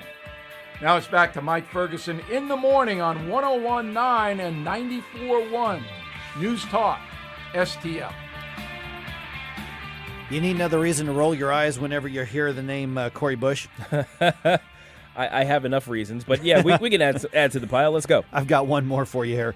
All right, just ahead here, by the way, 7:05, teachers around the state of Missouri, around the state of Illinois, around the country, they are giving up and finding other jobs. Sometimes it's a good thing, by the way. So the question could be, though, why? We're going to talk about that with our friends from the Herzog Foundation at 7:05. All right, so Cori Bush isn't just a hypocrite when it comes to spending a lot of money on private security while simultaneously telling us to, and I'm quoting here, suck it up because, again, quoting here, defunding the police has to happen. She's also apparently been, I don't know, almost, I don't want to say laundering money, but kind of, to help her then boyfriend and now husband to do work that he's actually not licensed to do. Oh. So here's what's going on. Now, let me just tell you something up front. It is not a big deal to me that her now husband, was protecting her and didn't have a license. The license to me is not a big deal. No. Yeah. I've got too much libertarian in it in myself for me. I hate licensing on almost all levels. Yeah, and I doubt that her donors care one way or the other. But it's just another example of rules for me and not for thee among politicians. So here's what's going on: is she married her security guard earlier, or I guess last month, a few weeks ago. And good for her. Congratulations. Hope you have all the marital bliss that you went out there. Also, good luck, buddy. Yeah, really. I could imagine that. Just that voice. Just coming home to that voice. Well, and that's the other thing. He spent so much time with her already because he's her security. Yeah. How do you? All right, bud. I mean, it's like, you do you, bro. Her office says that they have been a couple and they've been together since before she was elected office. So clearly. They've been a couple for a long time. Sure. He's been among her private security guards who's been paid thousands of dollars for that, especially since she's been in office, and that's all from the records. So they've acknowledged that the social media post in the press announcements from the Cori Bush's office that they've been a couple for years. Sure. And he's been paid to be a security guard, a private security guard for her for years. He's not licensed to be a security guard, which is required in the city of St. Louis, the county of St. Louis, and Washington, D.C. Yeah, I mean, I don't mind the fact that he would be, filling that role. Yeah, You know what? That's fine. I mean, if my wife's doing a thing and I get to be her security, Yeah, that's a yeah. cool gig to have. But at least do it right. Keep it above Right. board. I mean, come on. Yeah, and that's the thing. Again, I mean, if somebody says, "Hey, I want people to help keep me safe, guys. I'll give you some bucks." I don't care about that. Sure. That's I don't. Sure. But it does show while she's saying we have to defund the police. I'm gonna spend tens of thousands of dollars on private security. Suck it up. So it's essentially making the case that she's bought into, that she is the elite that she campaigned against. She is the elite she says that she hates. And you're not even going to acknowledge the rules that are supposed to apply to those you're spending money to. If you get paid to do this job, then you're supposed to have all the proper qualifications. Now, my understanding is the guy's a military veteran, and that's who the security folks tend to hire, which is great. Yeah, it works. And I'm not even I'm not complaining about it. I'm just saying is if she had not made such a big deal out of, I make no apologies for spending tens of thousands of dollars on my private security while working to actively, her words, defund the police. And she doubled and tripled down on that when the book that somebody wrote in her name probably went out there. And she goes, we shouldn't be afraid of saying defund the police. This is what it means. We need to. So she doubled down on that, which, by the way, that book, it wasn't exactly a bestseller by any stretch of the imagination. not I really. wonder if she's read it. Maybe the forward. She might have read the Maybe. forward. I think she's waiting for the paperback. Yeah, audiobook. Yeah, maybe for the audiobook. There's probably some big words in there.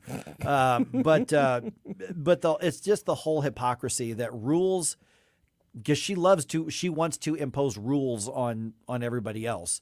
So rules don't apply to her. It did not take her long to act like the political elite that she claims that she's the enemy of. Well, it's one more proof to me that all liberals are limousine liberals. They just need to be able to afford the limousine.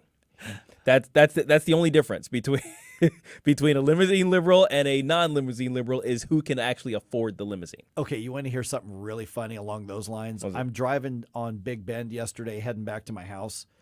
My wife asked me to stop and grab something from like Walgreens. So I'm heading back and I get passed on Big Bend by this beautiful brand new Lexus SUV. What's a Lexus SUV go for these days? Oh, I would guess 70 or 80 maybe. That sounds about right. Probably. That sound right to you, Gabe? That sounds about right to me. Probably. Especially if it's got all the extra added features. The bells and whistles. Yes. Yeah, and I couldn't see what was in the cockpit there, but it's a new, beautiful kind of cream white and gold trimmed Lexus SUV. Oh, it's like that pearl. Yeah, Pearl like that. looking. Yeah, pearl. That's probably a better way to describe it. Bernie Sanders that color. bumper sticker. Bernie Sanders bumper sticker. There it is. Wow. That's it. Oh my gosh. Okay, so if it was the LX, the Lexus SUV, if the LX, was it a big one? It was big. Yeah, it was pretty big. 90. Wow. It's got a 409 horsepower twin turbo V6. Oh, nice. Yeah, and I don't know if this was the particular model, but it was a big Lexus SUV that looked brand new with a Bernie Sanders bumper sticker on it. And you're putting bumper stickers on there. Let me just say, First of all, as being married to the daughter of a car dealership owner in Hannibal, bumper stickers are such a pain in the butt when somebody comes in to trade in a car. You can't remove those stupid things. Yeah, and it makes it so much more difficult to try to make the car look really nice so that you can sell it on the lot as a used car. So I wish him the best with that sticker. I love reading bumper stickers though. They stoplights. They say a lot about the driver. Oh don't they? yeah, Oh, my goodness. love reading bumper stickers. Even the ones that are clearly ideologically opposed to me. I Yeah, like a get Prius with the whole backside plastered with bumper stickers. Oh, so many bumpers. There's a car commercial, a Subaru car commercial. I think it's like they're trying to sell their new electric vehicle or something like that, and they had their bumper sticker about saving the planet, and they pull up next to an old Subaru that's plastered with "Save the Planet" bumper stickers, and it says, "Hey, we got a lot of catching up to do." Oh my gosh, these people, really. Yeah. So again, I mean, I'm just pointing out the hypocrisy and critiquing of Cori Bush, because when it comes to paying somebody to protect her, that's your business. Sure. You know, and this apparently are campaign funds. So the donors are probably fine with it. Is it a hypocrite? Yeah, absolutely. But that's what we know we're getting with Cori Bush. So again. Yeah. Can you imagine her yelling at him like to take out the trash the way she yells at other politicians? Ooh. Suck it up. Welcome home to St. Louis's new choice for conservative talk. Democrats do what they do. We choose truth over facts. News, analysis, and opinion. The East Palestine train derailment. President Donald Trump visiting with officials and people here today. The Biden administration has taken away the basic right to apply for asylum if you get to the U.S. border. Today's decision by Russia to suspend its participation in the New START Treaty. 1019 and 94.1 News Talk STL. It's Proctor spelled like doctor for custom window fabrics and shutters. Upgrade or start from scratch. Either way, Michael is the St. Louis expert. Check him out at proctordrapery.com and then call Proctor spelled like doctor for shutters, shades, and draperies. Proctor Drapery, the best in town. No finer window fashion can be found. Call for an appointment at your home. Spell Proctor like doctor. News Talk STL is proud to have Doug Voss of Safe Money Radio as part of our lineup each week. Doug has been a staple on St. Louis radio for many years as one of the leading financial experts in the area. You can hear Doug and Safe Money Radio 3 times every weekend on News Talk STL. But in case you miss anything, you can check it all out at DougVossSafeMoneyRadio.com. What else do our listeners need to know, Doug?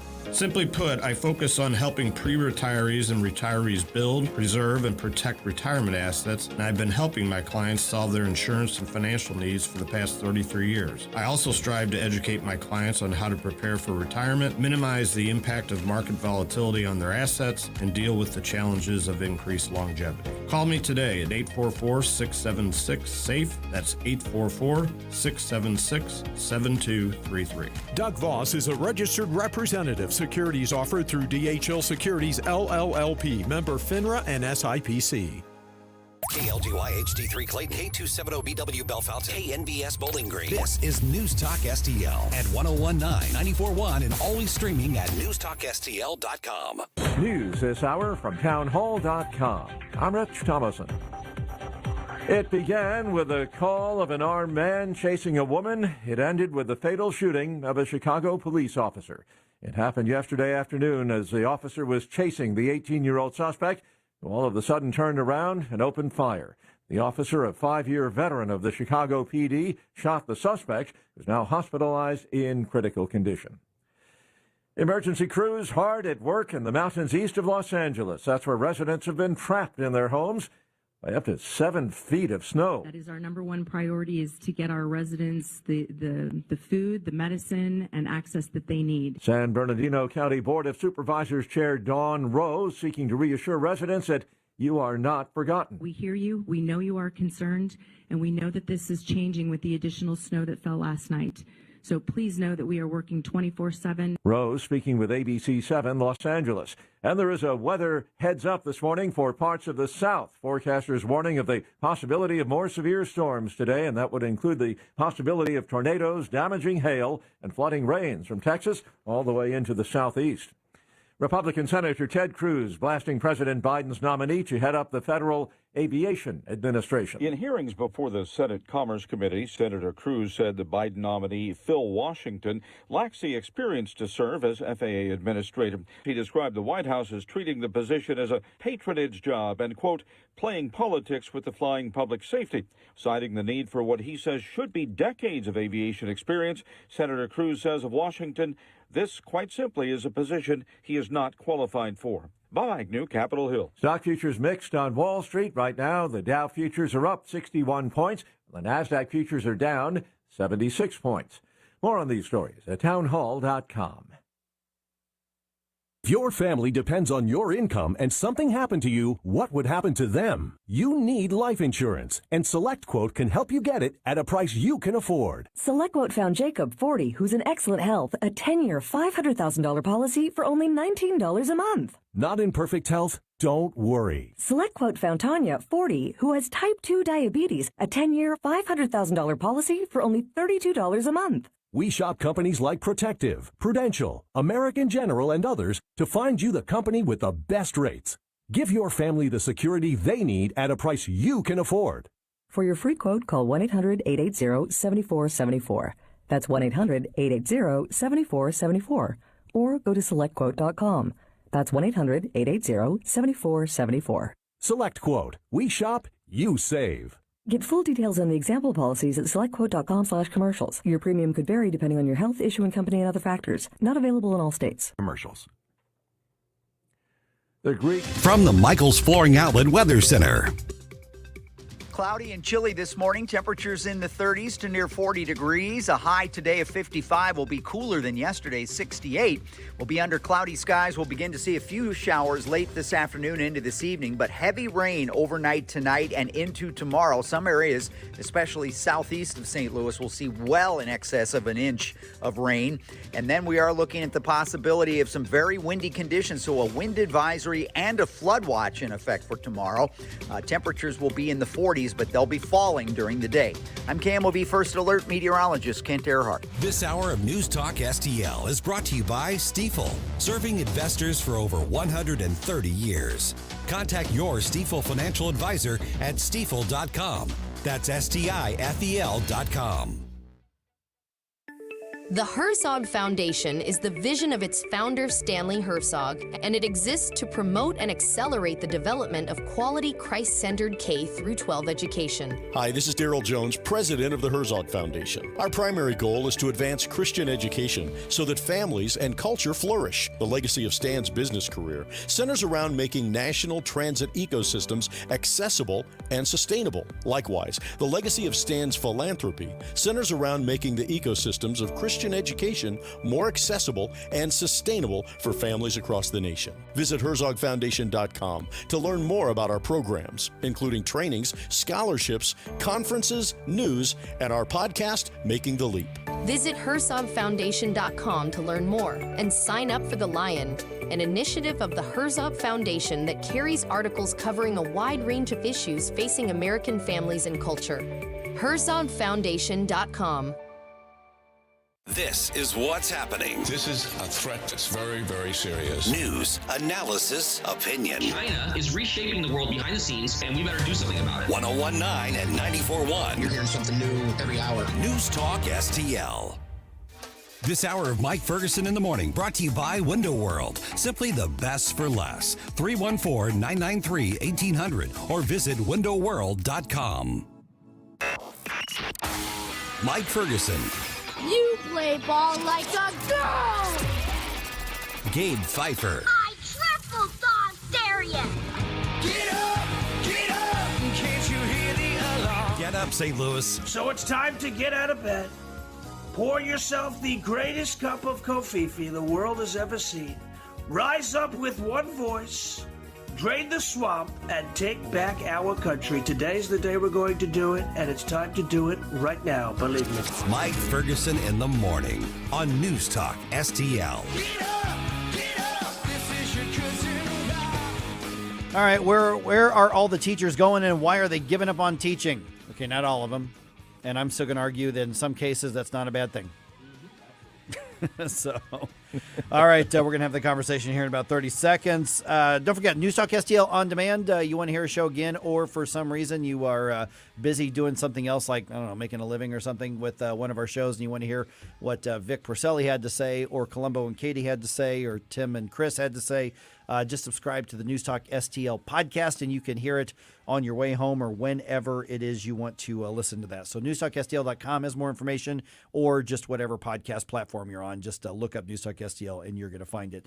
7:06 right now. I'm Mike Ferguson. Gabe Pfeiffer's in the studio, as is Stel Ponticus, joined now by Daryl Jones from our friends at the Herzog Foundation. And Daryl, good to chat with you again.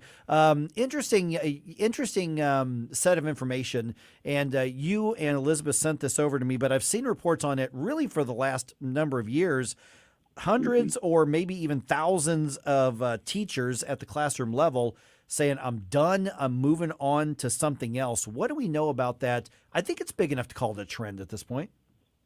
Yeah, listen, great talking to you guys as well. Always like talking to my friends on the other side of the stage, as a matter of fact. Well, it's true. It is a trend. I mean, you're talking hundreds of thousands of teachers. The latest report that I saw that was, looking back at a year ago from 2019 through 2021 was that nearly 250,000 teachers are leaving the classroom. I mean, think about it, all right?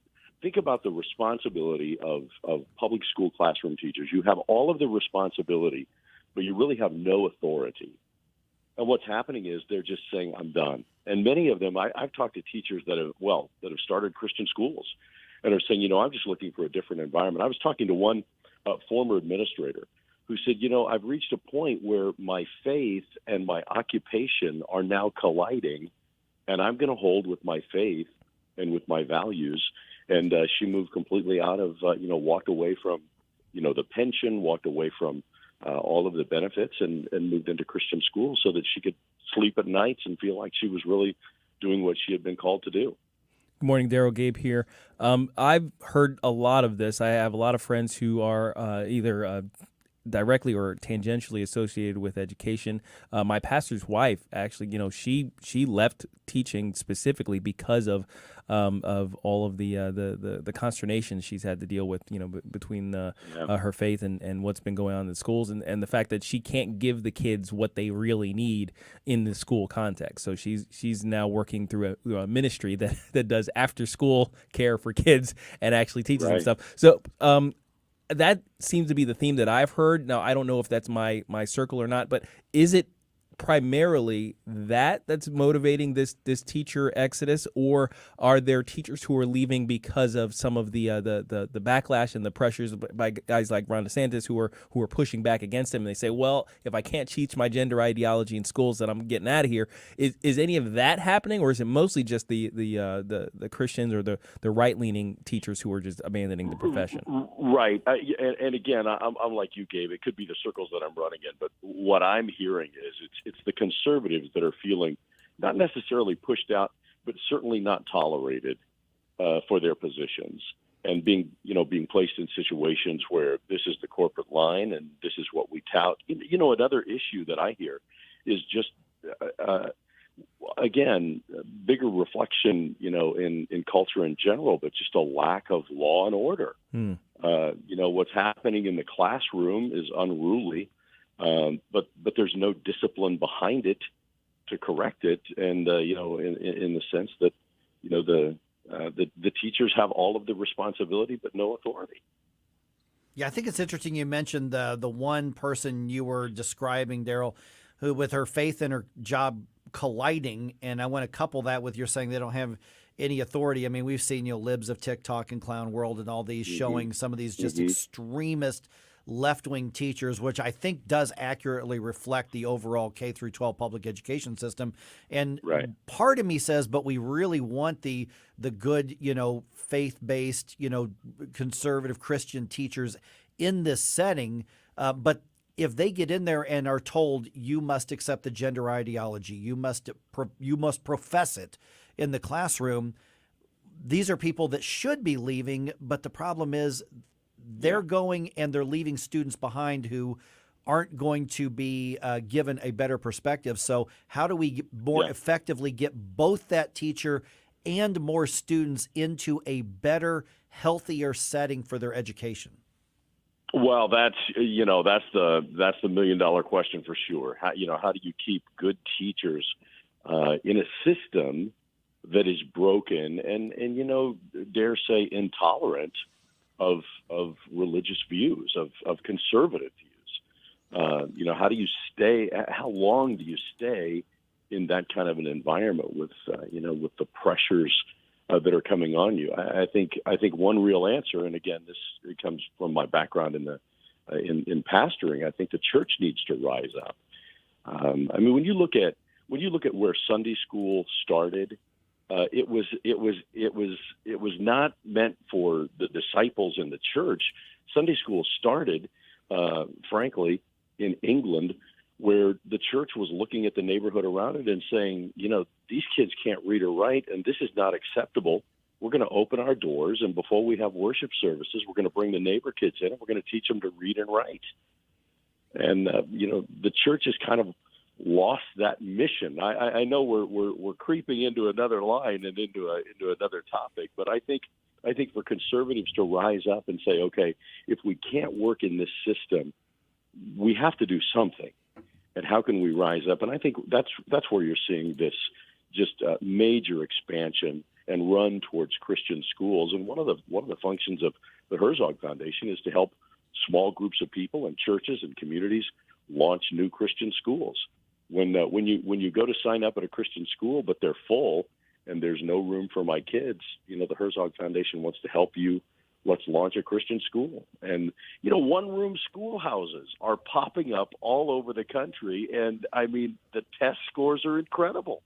Kids are doing very well. So it's an interesting season educationally for sure. Daryl, this is Stel. A quick question for you, going back to the culture that's in the classroom. I have a couple of friends in the Chicago area who teach in that school district, a couple here in St. Louis, all on the public school side. They were teaching, I would say, junior high and high school kids. Do you see a trend there with maybe teachers who are in that or teaching those age groups leaving as opposed to the ones who are teaching the younger kids? Are they still staying? Or does it seem to be a trend across the board where teachers are leaving no matter whether they're teaching first and second and third graders or high school kids?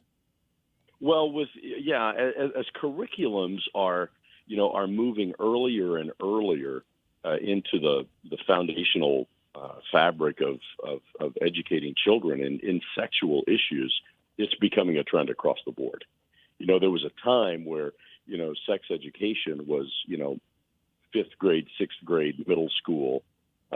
Now, my goodness, it's much earlier than that. And, the whole DeSantis bill of a year ago was just focused on, hey, we're not opposed to sex education, but not at this point, for crying out loud. And the reason I ask that is it's reflective across the board. Okay. The reason I ask that is because the ones who were teaching the junior high and high school levels were really having problems with discipline in the classroom. And that was so frustrating for them that they finally said, that's it, I got to get out. And I didn't know if maybe that's the dominant response that you're hearing from teachers is the discipline problem with the older kids? Yeah, it's both. It's both. It's the collision of values.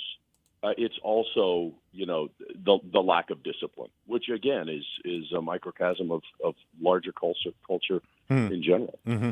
In the last minute or so we've got, Daryl, tell me about the program that you've got now, sort of Christian Teachers Excellence.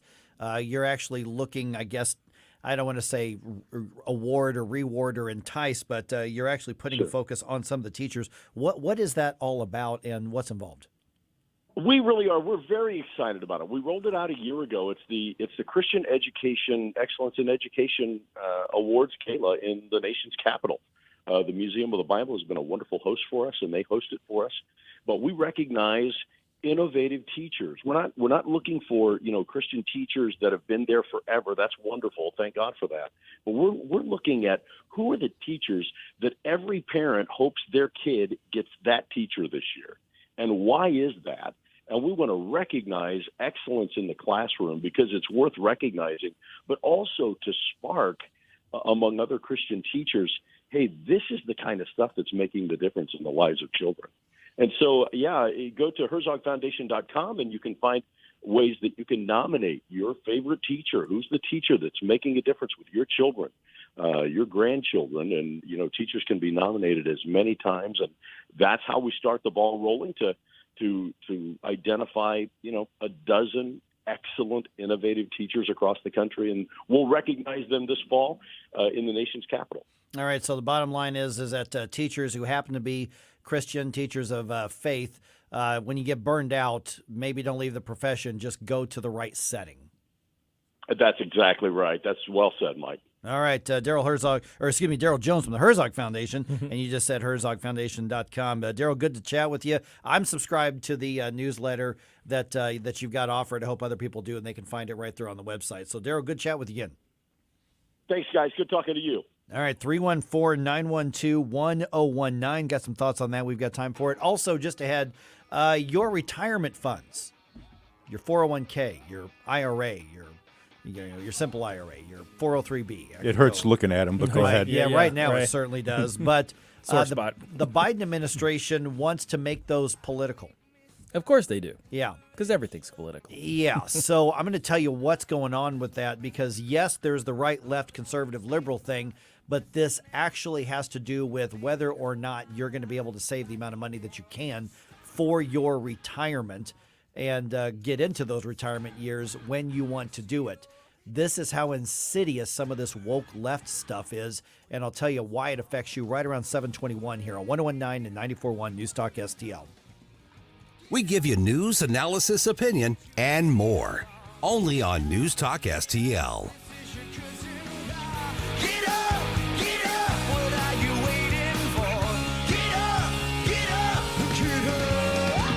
Tim Jones and Chris Arps in the afternoon. It's Thursday, and at 3:45, we'll have Dr. Randy Tobler, and at 4:25, Dakota Wood from the Heritage Foundation.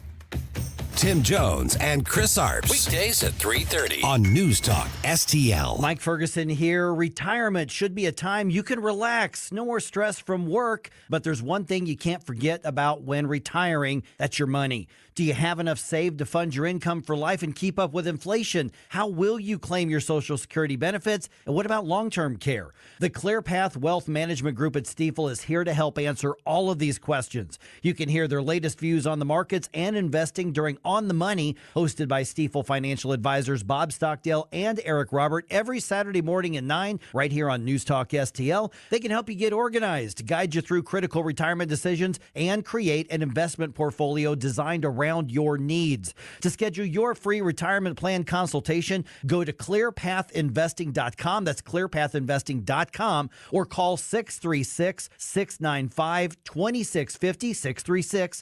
636-695-2650. Stifel Nicholas and Company Incorporated, member SIPC and NYSE.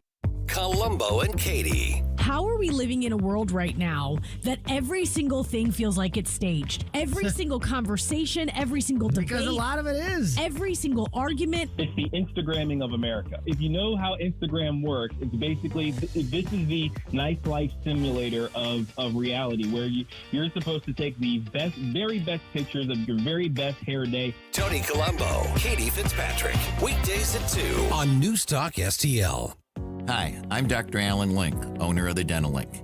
You've heard ads about teeth in a day, but did you know that you will be chewing on plastic, acrylic teeth? Here at the Dental Link, we can give you porcelain crown and bridge teeth utilizing mini dental implants that function much more like real teeth at about half the cost. Plus, mini dental implants are less invasive, less painful, and your recovery time is much shorter. Give us a call at 314-794-6464 or simply visit us today at thedentallink.com. Fox News commentary. The people of Chicago have spoken, and Mayor Lori Lightfoot is about to be unemployed. Bye-bye, Beetlejuice. More next. Inflation is nothing more than legalized theft. Hi, I'm Dr. Ron Paul, and to preserve your wealth, I highly recommend keeping physical gold in your retirement account. To learn more, text the word SHELTER to 989898 to get a free info kit on gold IRAs from Birch Gold, which is the only gold IRA company I trust. So text SHELTER to 989898 to request your free info kit right now.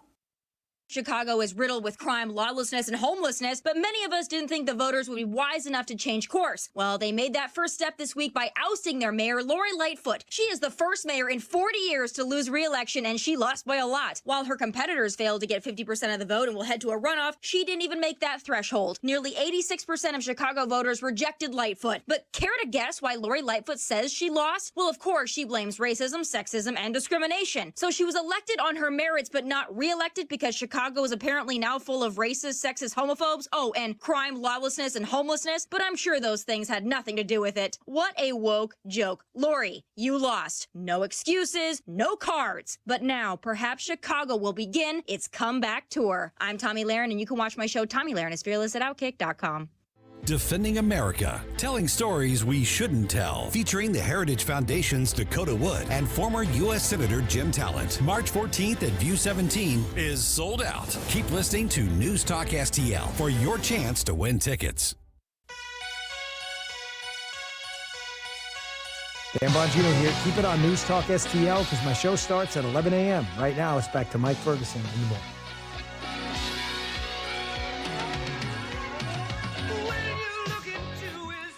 Your retirement investments could suffer at the hands of the woke. I'm going to tell you why here in just a moment. It's 7:22. I'm Mike. That's Gabe. That's Stell there. There is an anti-Kimberly Gardner protest planned at noon today. I've got details on that, and we're going to hear from the organizer at 7:35. He's joining us here. This is something that I caught wind of. I was alerted by one of our good friends here at the station saying, hey, this is happening, and so we just got some of the details yesterday. So we're going to talk to Robert Barcaro, who is the organizer of this this demonstration that's happening at noon. All right, you may have heard the initials, ESG. Mm-hmm. Okay, so I'm going to get into what that means to you in a little more detail, but here's a basic look of what's happening in Washington, D.C. right now. President Biden, believe it or not, he has not vetoed anything yet. Well, Really? he shouldn't because, he's up until now, he's had control. The Democrats have had control of everything. So the very first veto of President Biden's term is likely to come over a Labor Department rule over ESG, environmental, social, and governance investments. Fox Businesses, I should say, Grady Trimble has more from Capitol Hill. Republicans in Congress potentially forcing President Biden to use his veto pen for the first time. The president says he'll block their attempt to overturn the Labor Department's Environmental, Social, and Governance, or ESG rule. It allows, but doesn't require, retirement fund managers to consider climate change and other social justice goals when making investment decisions. GOP lawmakers blast ESG as woke investing, arguing it prioritizes environmental and social initiatives over returns. They won over some lawmakers on the left, including Senators John Tester and Joe Manchin. And 25 states are challenging this. So here's what's going on with this. The Department of Labor wants to change to, like Grady Trimble said, allow portfolio managers and investment deciders, for lack of a better term, to incorporate in, well, this may not be the best return. We may get something better investing over here. But you know what? This is good for equity.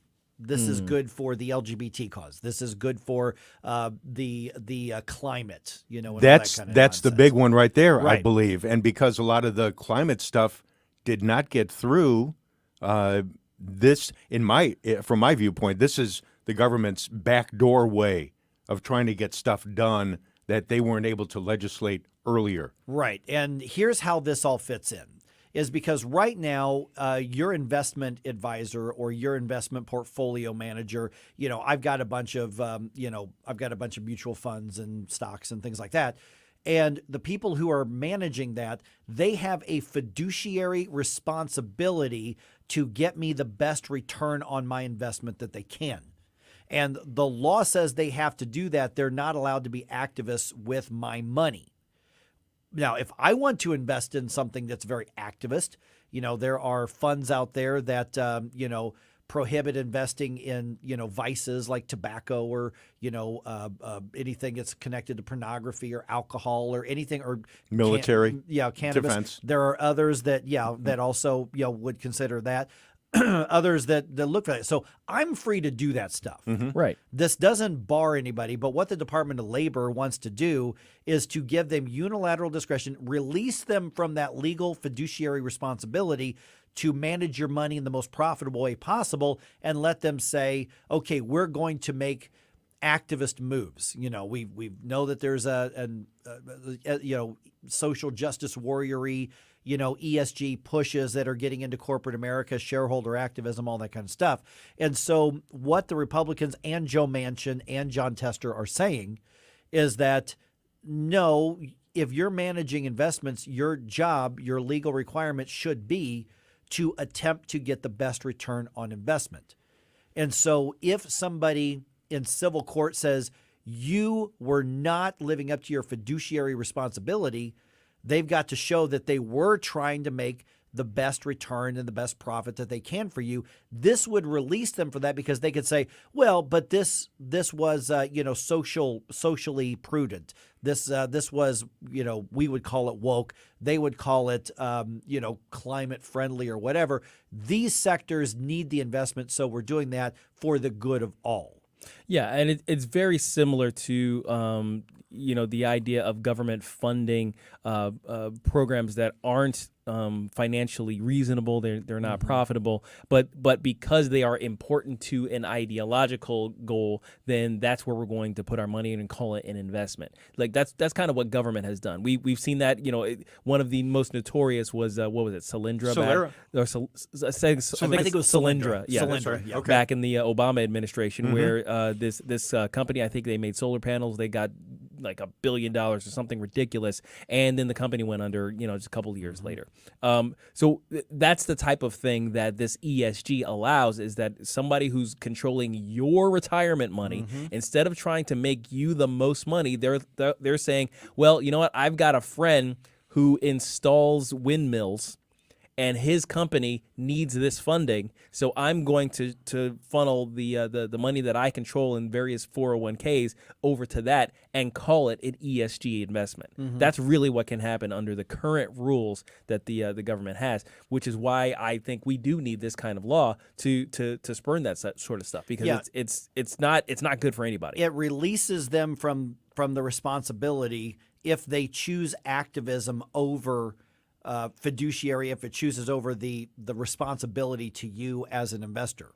There's nothing that says you can't invest in those things. If you've got, a woke fund and it is only LGBT owned businesses, or it is only black owned businesses, or it's only Hispanic owned businesses, or it's only women owned businesses, or it's only in, I don't know, whatever category you want it to be, I'm free to find those and invest those. The same thing is if I find something that only invests in things that are compatible with any particular belief system or faith system, or that's conservative, I'm free to find those as well. But when I have my money and I have my retirement, I have my investments, and my wife has hers in with whatever agency, they're bound by, you must at least try to make now they're not going to be in trouble if the market goes down. I'm not talking about that. Sure. But we're saying is if they know that one set of funds or one set of stocks is likely to get 5, 6, 7, 8, 9% return, and another one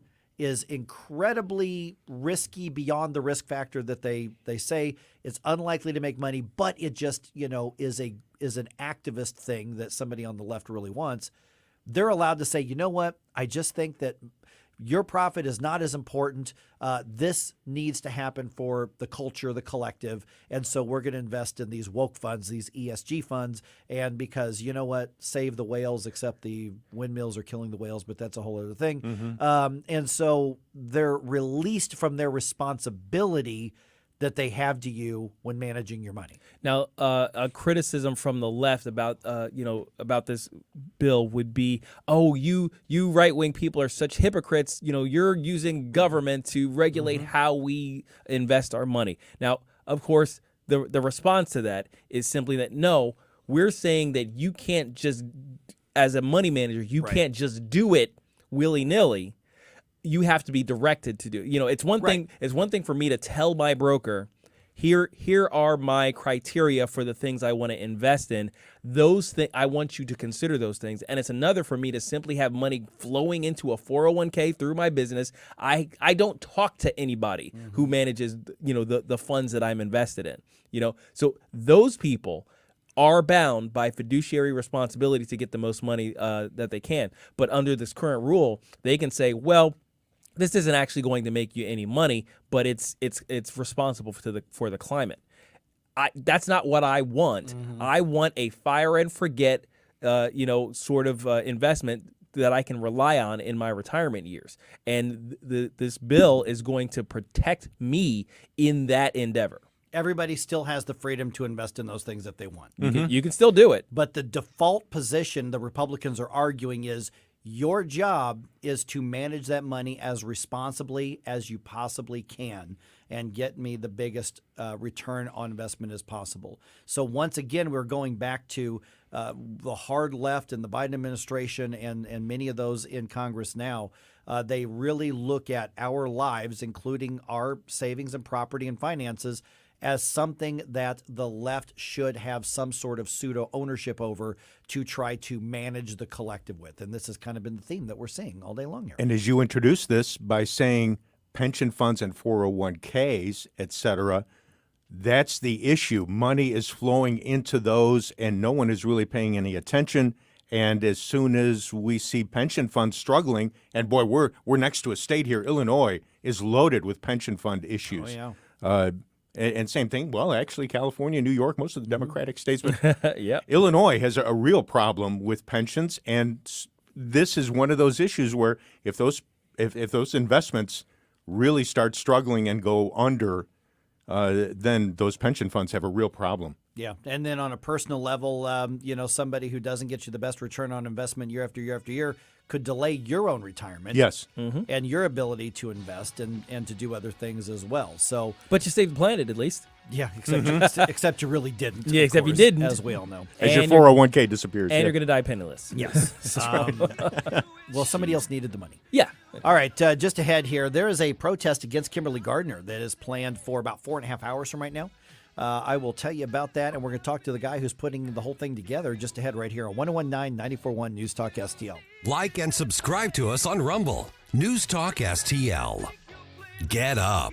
It's Mike Ferguson in the morning. Somehow that don't seem fair.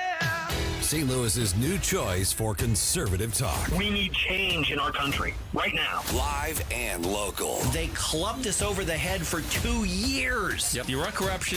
This is how we get corruption. This is News Talk STL. From the Michaels Flooring Outlet Weather Center. Cloudy and chilly this morning. Temperatures in the 30s to near 40 degrees. A high today of 55 will be cooler than yesterday's 68.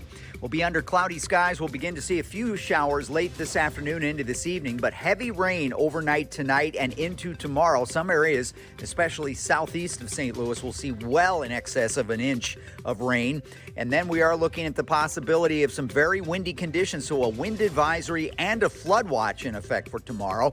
Temperatures will be in the 40s, but they'll be falling during the day. I'm KMOV First Alert meteorologist Kent Earhart. Hey folks, Tim Jones here, excited to tell you about one of our newest clients. I've been a customer of them for years, Professional Irrigation Systems. If you're tired of dragging hoses around your yard to keep your grass alive every summer, now's the time to make your life easier. Residential irrigation installs in one day, custom designed for your property. They will enhance your curb appeal. They've also got landscape lightings, makes the architecture of your home stand out, making all your neighbors envious. Fertilization packages as well for all your lawn care needs and great financing options. ProIrrigation.com, 636-692-4441. ProIrrigation.com. Hi, Sean Long for STL Fenceworks. For over 50 years, our time-honored commitment to quality, service, and affordability make STL Fenceworks the go-to authority for fence, deck, and leisure space projects.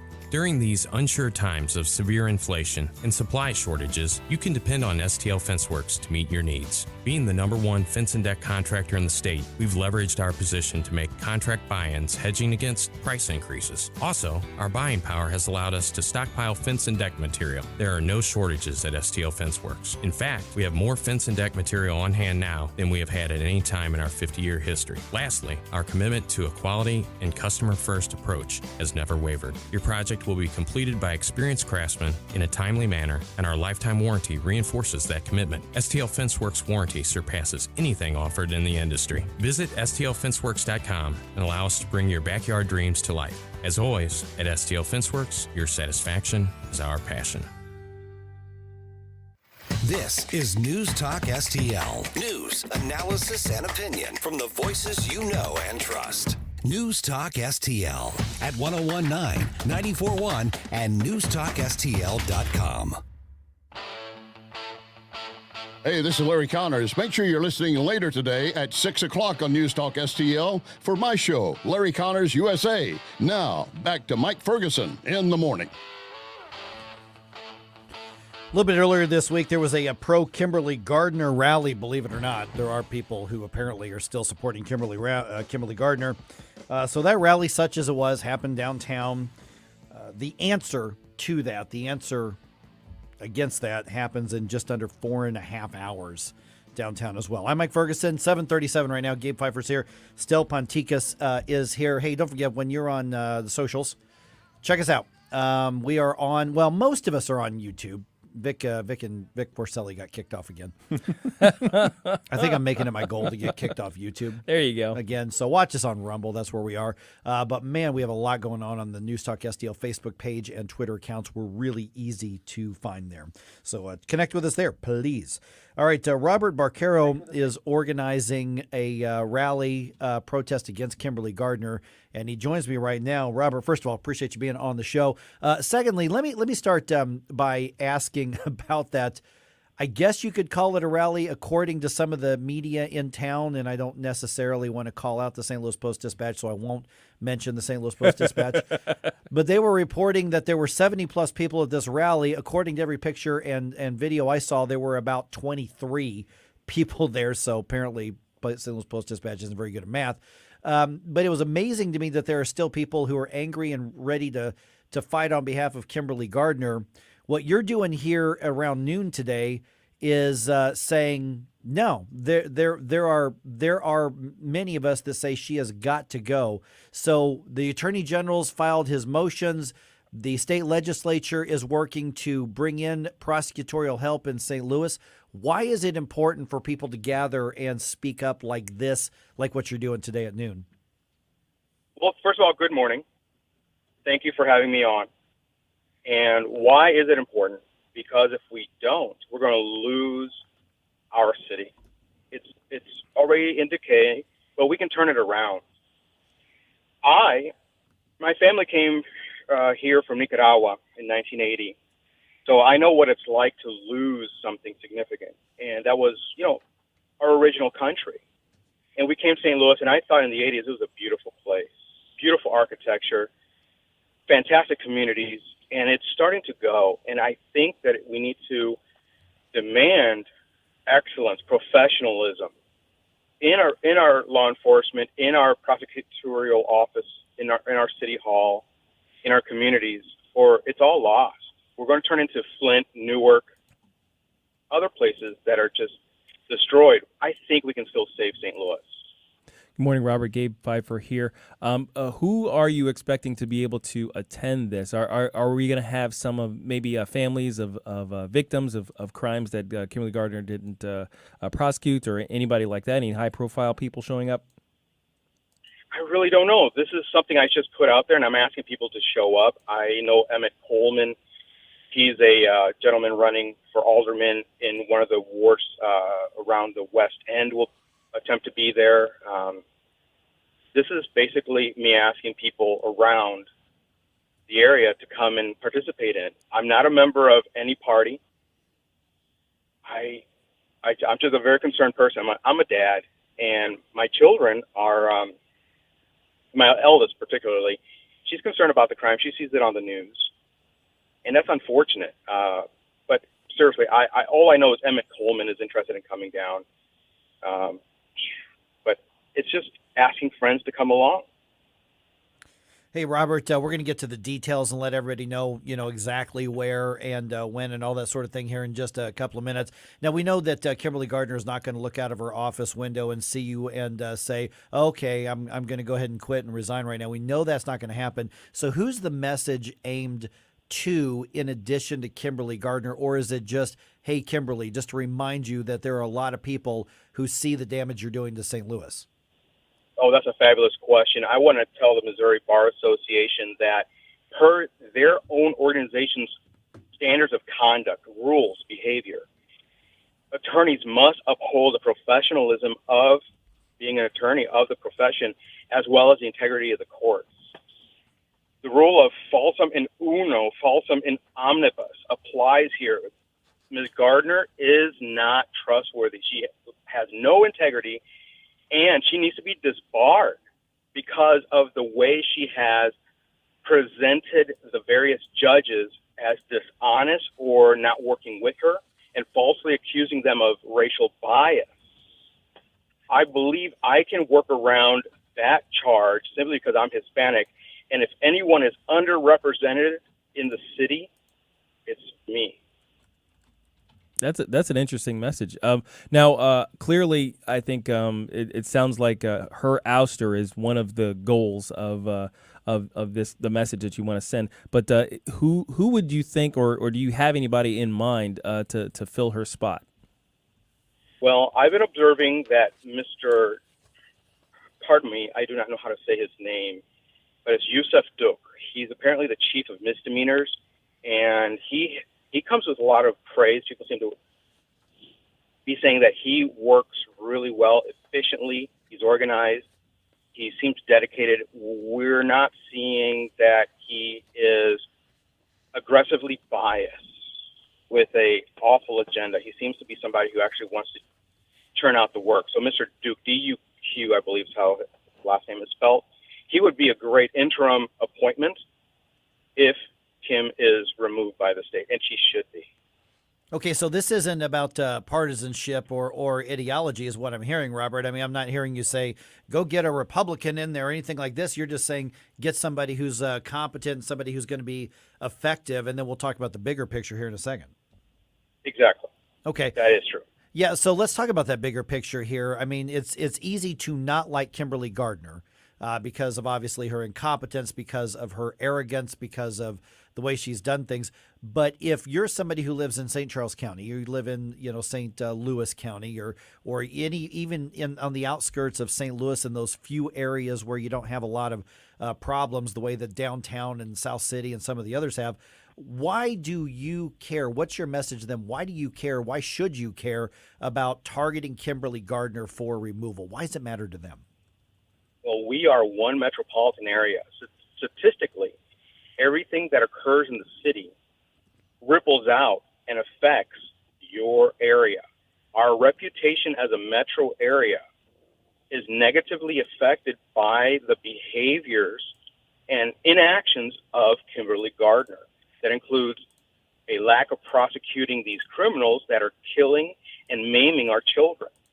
And while it may not affect you out there directly, the indirect effect is there's lack of businesses moving here. There's businesses moving out. How is that going to affect the overall economy, the standard of living, the cost of living? It's all negative, and you can turn it around. We need your help. All right, so I'm sorry to step on you there, Robert. Okay, so let's get to the specifics.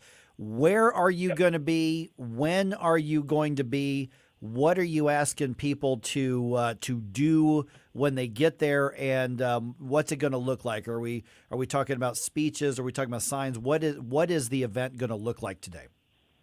Well, it's going to be at Tucker and Market in front of the municipal court building. We're going to have a few signs that say Gardner must resign and falsum in uno, falsum in omnibus. And remind people what that means real quick. That means if you lie in one thing, you lie in all things.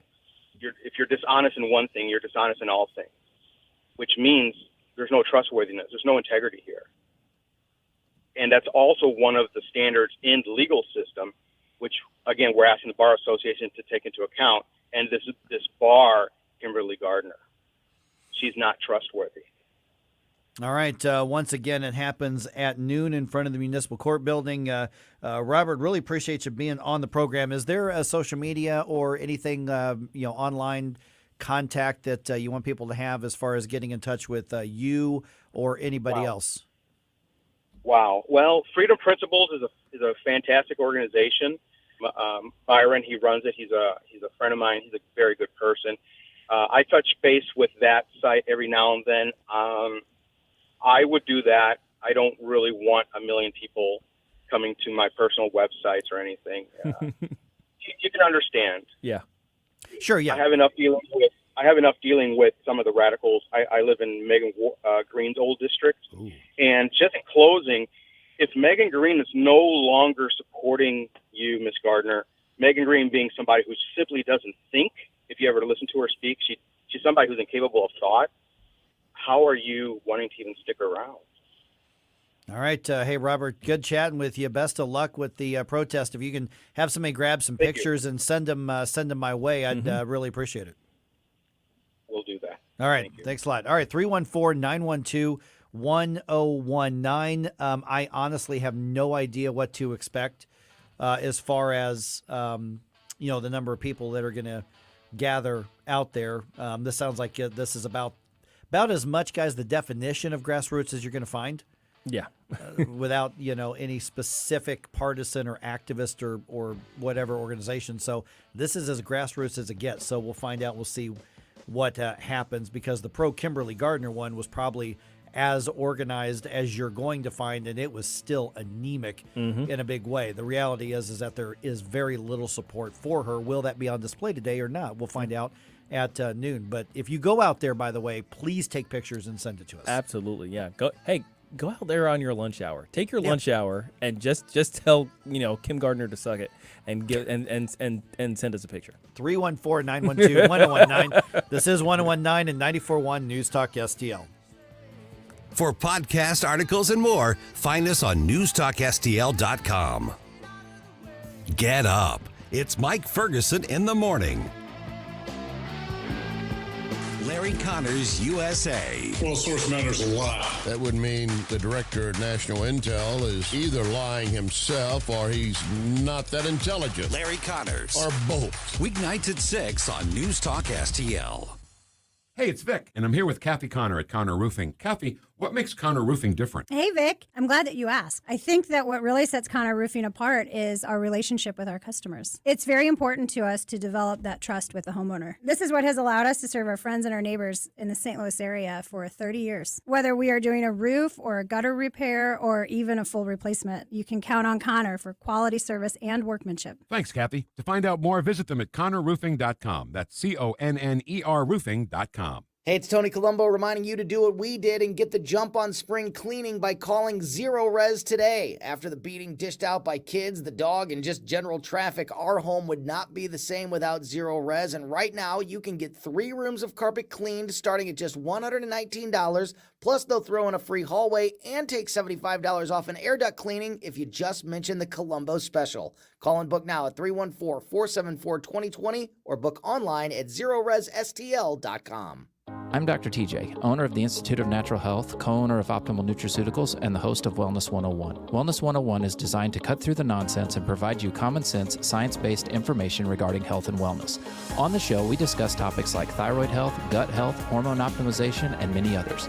Our show airs Saturdays at 10 a.m. and 2 p.m. and Sundays at 11 a.m. and 3 p.m. right here on News Talk STL. For more information, visit us at inhstl.com. That's inhstl.com. No big old corporate lib AM station telling us what to say here. Conservative talk for St. Louis. This is News Talk STL at 1019, 94.1, and always streaming at newstalkstl.com. This hour of Mike Ferguson in the Morning brought to you by Window World. Simply the best for less. 314-993-1800 or visit windowworld.com. Hi, this is Kira Davis from redstate.com, and you're listening to Mike Ferguson in the Morning on News Talk STL. get a shiver in the dark. It's raining in the park, but meantime. Okay, by a lot of people's standards when it comes to Second Amendment and what some people call gun rights, I'm pretty radical. Oh, yeah? Yeah, I mean, I've said that before. I don't think the Second Amendment gives us anything when it comes to rights. I think the Second Amendment just acknowledges the human rights that are there. Well, I'm with you there. Yeah, so, I mean, for a lot of people, I'd be considered a radical. I don't think it's in the government's business what guns I own. Nope, not at all. I shouldn't have to register a darn thing when it comes to that because it's an inherent human right. So let me just start off by putting it that way, that there's that's where I'm coming from on this when it comes to guns. Now, having said that, let me ask you guys what you think about a proposal that is moving through the Missouri legislature right now. By the way, it's 7:51. I'm Mike. Gabe Pfeiffer here. Stel Ponticus is here as well. And I get where I think, where the proponents are coming from because it is a very pro-gun bill, but technically known as Senate Bill 131 in Missouri, it would exempt guns from taxes. Oh. It's like sales taxes and things like that. Okay. It would exempt guns in particular. So you buy, a microwave oven, you got to pay a sales tax on it. But if you buy a gun, not going to have a sales tax on it. I think there's an argument for that. Okay. I want to hear that because I think there's an argument against this. Okay. Yeah. Well, what I would say is that in the exercise of a particular level of right, the government has no business taking money from you to do that. I mean, consider it this way: there's no poll tax for a reason, right? Because you're simply exercising a right that the government grants you, and that's a civil right as opposed to a natural right. So then, in the exercise of a natural right, why would the government have an interest in taxing you on it? Okay, so here's my argument against it. Okay, is that it's if we're going to have sales taxes, and consumption taxes are arguably the better way to raise the necessary evils of taxes with government. We do have to pay for some stuff. I don't like the government saying these things are going to be taxed and these things not. If you buy stuff and we have a sales tax, okay, pay your sales tax. You buy a car, you got to pay sales tax. But we've got an inherent civil right to go find work and pursue happiness, and go to the grocery store. Food is I wouldn't say I'm not going to say necessarily a right in that there's no responsibility for other people to provide it, but I've got the right to go pursue happiness by buying a cheeseburger. Sure. And I got to pay sales taxes on that. Clothing is an inherent need. And I pay sales taxes on it. And so there's lots of stuff that we have a right to, but even something that I like, I mean, don't get me wrong, any chance there is to cut taxes. They cut taxes on guns. Okay, great. I'm going to take advantage of it. Don't get me wrong. But I think this might be a little bit of virtue signaling as opposed to serious public policy work. Now, here's the interesting thing is that the bill, which is going to be heard today, it's scheduled to be heard today, or heard again today, another reading of it, has gotten farther than it has in the past on this. Yeah. I mean, for instance, if we, do we say, for instance, you know what, we really need, I don't know, what would be something that would be very virtuous that we would really need in our society? It would be great if everybody, I don't know, protected their finances by reading Dave Ramsey's book. So let's not tax that book. Oh. Now, there has been an argument, though, to a point that I think you were nibbling around the edges at, is that there is a push to say there are certain things that we shouldn't be taxing at all. Medicine is one. Sure. For instance, the number of lawmakers have said we shouldn't be taxing feminine hygiene products and things that are necessary. So if we do that for other things, then, well, okay. But I don't have to have a gun to live, but I have every right to have one if I want one. Yeah, I suppose, we kind of start delving a little bit into the, pardon me. Oh, goodness. Thanks, Del. But we start delving into the public good arguments too, right? Because it's one of the reasons religious organizations are tax exempt. The reason nonprofits exist is specifically because they serve a public good and therefore are exempt from taxation in the traditional sense as any other sort of organization. So you're making a pretty strong argument, by the way. So right perhaps, yeah. Because I mean, First Amendment covers the practice of religion, and that's Right. one of the reasons that You don't tax no it. church should be taxed at all. And I agree with not taxing churches. Yeah. So I mean, so then the public good associated with firearm ownership, the well-regulated militia, as in the in good working order group of people out here, the citizenry owning firearms, is necessary for the defense of the state. That's what the amendment actually states. So if it's necessary, maybe we shouldn't tax it. Is this also stirring up an undercurrent regarding gun registration? Not necessarily. That Okay. doesn't really affect Okay. this one. It's really more about the taxing and some tax credits for gun sellers and things like that. I didn't know if maybe the government could use this as another form of trying to get information on who owns and who doesn't own guns. But I don't think this is going to add to that, but it's not going to negate it. Okay. I would think it would lend itself to less government involvement, because if the government isn't collecting taxes on gun sales, then they have less information on gun sales. Mm-hmm. Yeah.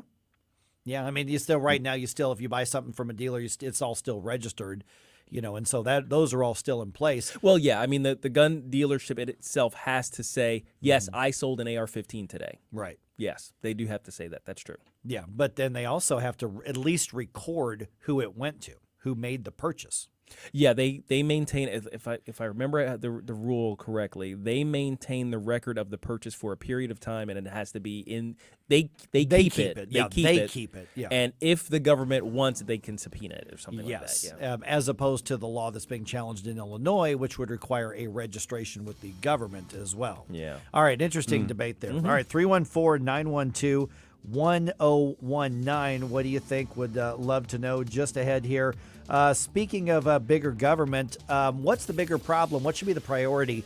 Going after criminals or bringing red light cameras back to St. Louis? Because apparently that's a thing again. The latest news. Cancel student debt. Will come before the Supreme Court. We will forgive $10,000. The president cannot just cancel billions of dollars in student loan debt. The news you need to know. There is not a consensus right now in the U.S. government about exactly how COVID started. There's been a cover-up ever since the very beginning, and the place to talk about it. You're certainly entitled to your opinion. 1019 and 94.1 News Talk STL. When is a financial help show not just a financial help show? When it's Pocket Watching with JT, the caller-driven financial talk show focused on helping you get your money right. Jason Thornton is a certified financial planner licensed in both tax and investments. You get JT's real reaction to all your money and business questions. Plus, you get JT's take on all the latest financial news. This is not just another financial show. Pocket Watching with JT now every Friday night at 8 p.m. on 1019 94.1 News Talk STL. How is your car payment treating you? What if I told you you could make a free phone call right now and reduce your car payment by as much as $83 a month? Look at your car payment closely. You could be paying as high as 20% interest. Rate Genius can help you reduce your car payments by reducing your interest rate to as low as 2.48% APR. We can refinance most existing car loans or leased cars, new or used, and save you money every month. Put more money back in your pocket. The call is free to find out how low we can lower your car payment. 5 minutes of your time right now could save you hundreds of dollars a year. Call Rate Genius now. 800-764-2179. 800-764-2179. 800-764-2179. That's 800-764-2179. Not all applicants qualify for a loan or rate savings. Actual offer terms, including APR, are determined at the time of your application based on creditworthiness, value of the vehicle, loan term, and other factors. KLGY HD3 Clayton, K270BW Bellefonte, KNBS Bowling Green. This is News Talk STL at 1019, 94.1, and always streaming at newstalkstl.com. News this hour from townhall.com. I'm Rich Thomason. It's not only residents of East Palestine, Ohio, complaining of illness in the wake of the toxic train wreck. Now, workers involved in the cleanup say they are getting sick. Tonight, there will be another town hall for residents, and this time the EPA says Norfolk Southern had better show up. The railroad declined to send a representative to last month's town hall. Former President Trump, who visited East Palestine last month, plans a trip to Iowa later this month. Trump's upcoming visit to Iowa will be his first to the leadoff caucus state since announcing his 2024 re-election bid. He told WHO Radio that he's planning something very soon, though a Trump aide would not provide details about the location or specific date. The former president has been notably absent in Iowa, where Republican candidate Nikki Haley and potential rivals Mike Pence and Senator Tim Scott have visited after a slow start to campaigning in the state. Greg Clugston, the White House. Crews continue their work at the scene of a train wreck in northern Greece. It left 43 people dead and has prompted much unrest. In Athens, riot police faced off with stone-throwing protesters outside the offices of Greece's rail operator, many furious over Greece's deadliest train crash. The night after the crash, one mother cried out in relief as she saw her daughter step off a bus that was carrying survivors from the crash. Now here she is stepping down, my child, she cried. Greece's Prime Minister, Kyriakos Mitsotakis, visited the site and he promised to have answers. I have already asked for the formation of an independent committee of experts, which will fully investigate the causes of the accident. I'm Karen Chamas. Secretary of State Blinken has met with his Russian counterpart, sidelines of the G20 summit in India. On Wall Street, Dow futures up 59 points, NASDAQ futures down 110. More on these stories at townhall.com.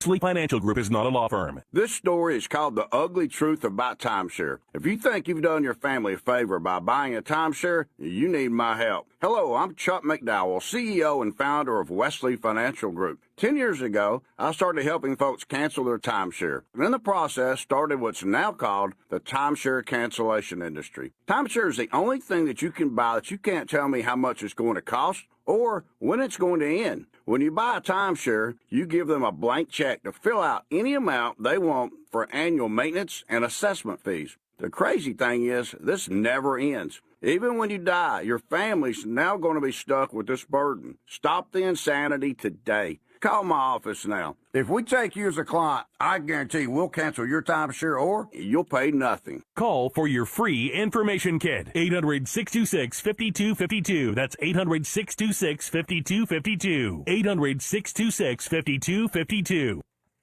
From the Michaels Flooring Outlet Weather Center. Cloudy and chilly this morning. Temperatures in the 30s to near 40 degrees. A high today of 55 will be cooler than yesterday's 68.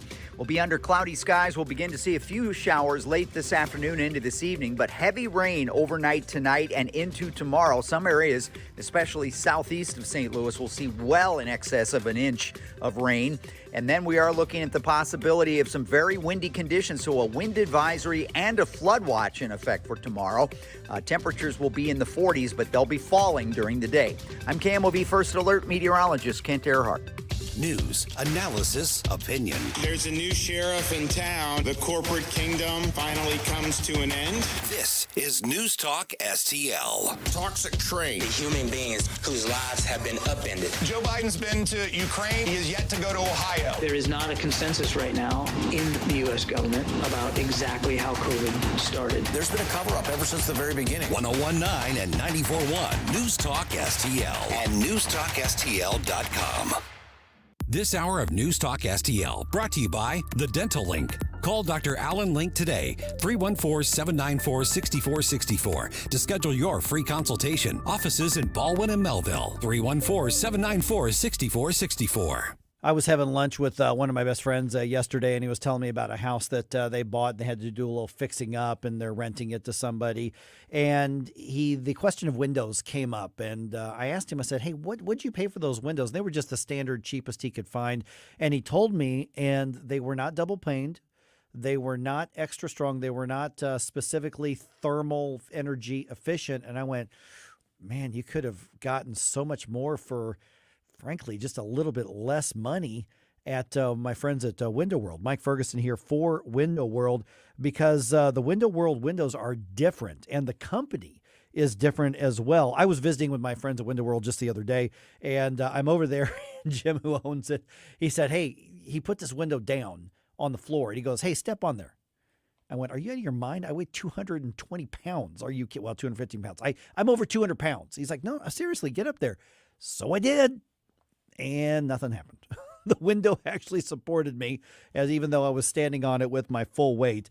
And that's why they have a lifetime warranty on their windows that they sell that covers all parts, covers glass breakage, covers the labor as well. Window World uses double strength glass that gives it a strength you just don't see in the windows that, frankly, my buddy used. And he kind of looked at me and went, man, I need to give him a call. Yeah, you do. You need to call him at 314-993-1800 to get more information or to set up a visit where they come out and show you what they can do and get a no-pressure estimate whatsoever.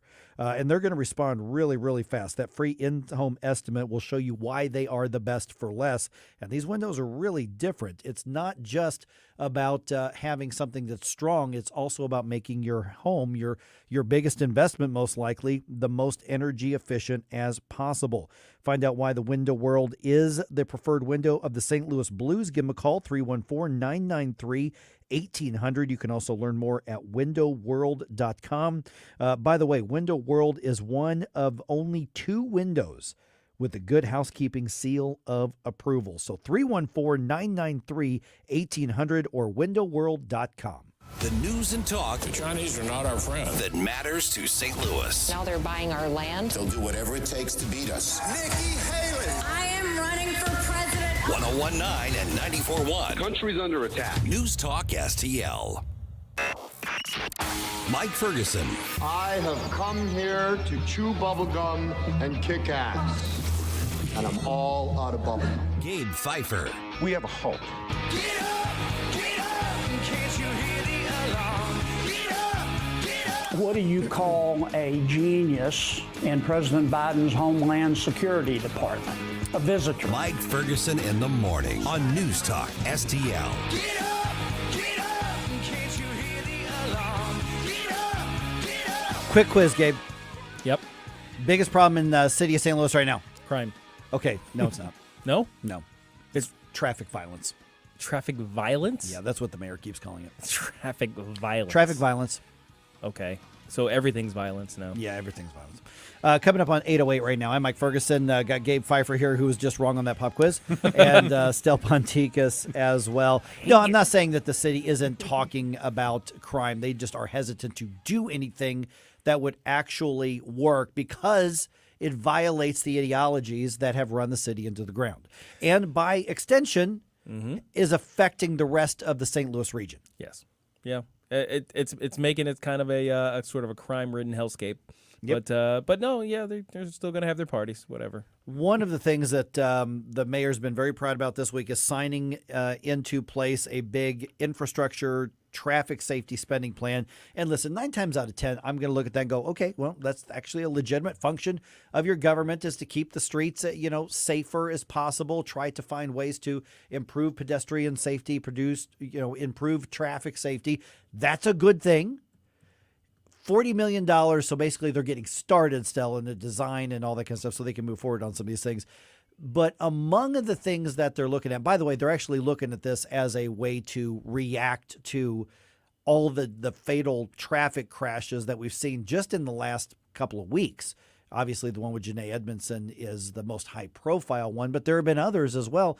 And when these have hit the news, people around St. Louis from all over the area have been saying, yeah, it is the wild, wild west in some areas. You got people that are going 70 miles an hour down, Washington or something like that. And we've all seen some crazy stuff. I've seen it all over the area, particularly around downtown. And they say, okay, we're going to spend $40 million to improve traffic safety. One of the aspects of that plan is the mayor wanting to bring back red light cameras throughout the city of St. Louis. And here we go. Here we go. Well, you wouldn't want to allocate the money maybe towards something that she thinks is the third rail subject of better police protection. No. You can't do that. You can't bring more police into this. I'm sorry. No, we don't do stuff like that. That's sacrilege. You can't do it. But it shows you, I think the mindset that we've got. Because if you got $40 million to spend, that would fund a pretty good amount of police salaries and cars and body cameras and all of that sort of thing as well. Never mind that red light cameras since 2015 have been declared unconstitutional in the state of Missouri. Yeah, like how are you going to implement something that's unconstitutional? It's already been ruled unconstitutional. Yeah, that's already been ruled. That's settled law at this point in Missouri. So why bring that back up? Why bring in red light cameras? Their argument saying, you know what, if people know that they could get a ticket, they're being watched, and maybe this public safety will go up. And I'm even willing to concede that there might be an argument that there's a certain logic to that. Sure. Now, I don't think the data bears that out. Not really. But there's a big problem with red light cameras as well. I mean, because you have to literally flip your judicial process, even for something tiny like a rolling through a stop sign ticket. If you get pulled over by a police officer because they saw you blow through a red light or roll through a stop sign, they saw you. That's their probable cause. They have evidence. They're writing a citation. If you want to contest it with your own evidence, you can do that in municipal court on whatever date they give you. Yeah, and during the course of the traffic stop, that's when they identify the driver. Yep. That's when they they kind of get all of this stuff in the police report. You know, that little report that they do in their car after they take your license. They go back and they type some stuff on. All of that stuff is listed. That's basically them committing to an investigation of what happened and then giving you a citation based on that. Now, red light cameras work exactly the opposite way, right? Correct. Yeah, what happens with a red light camera is there's a picture of your license plate. The vehicle. Both. Hopefully the license plate and the vehicle are on the proper connection there. We never know about that anymore. But then what happens is you get mailed a ticket. Here's your fine. Pay it. Well, the person to whom the vehicle is registered Yes. gets mailed the ticket. Right. So if my wife were to go through a red light, or if I'm using her car and I go through a red light, she would get the ticket. Right. If like her older son is buying my dad's old pickup truck that's in my name. And so if he does that, I would get the ticket. Right.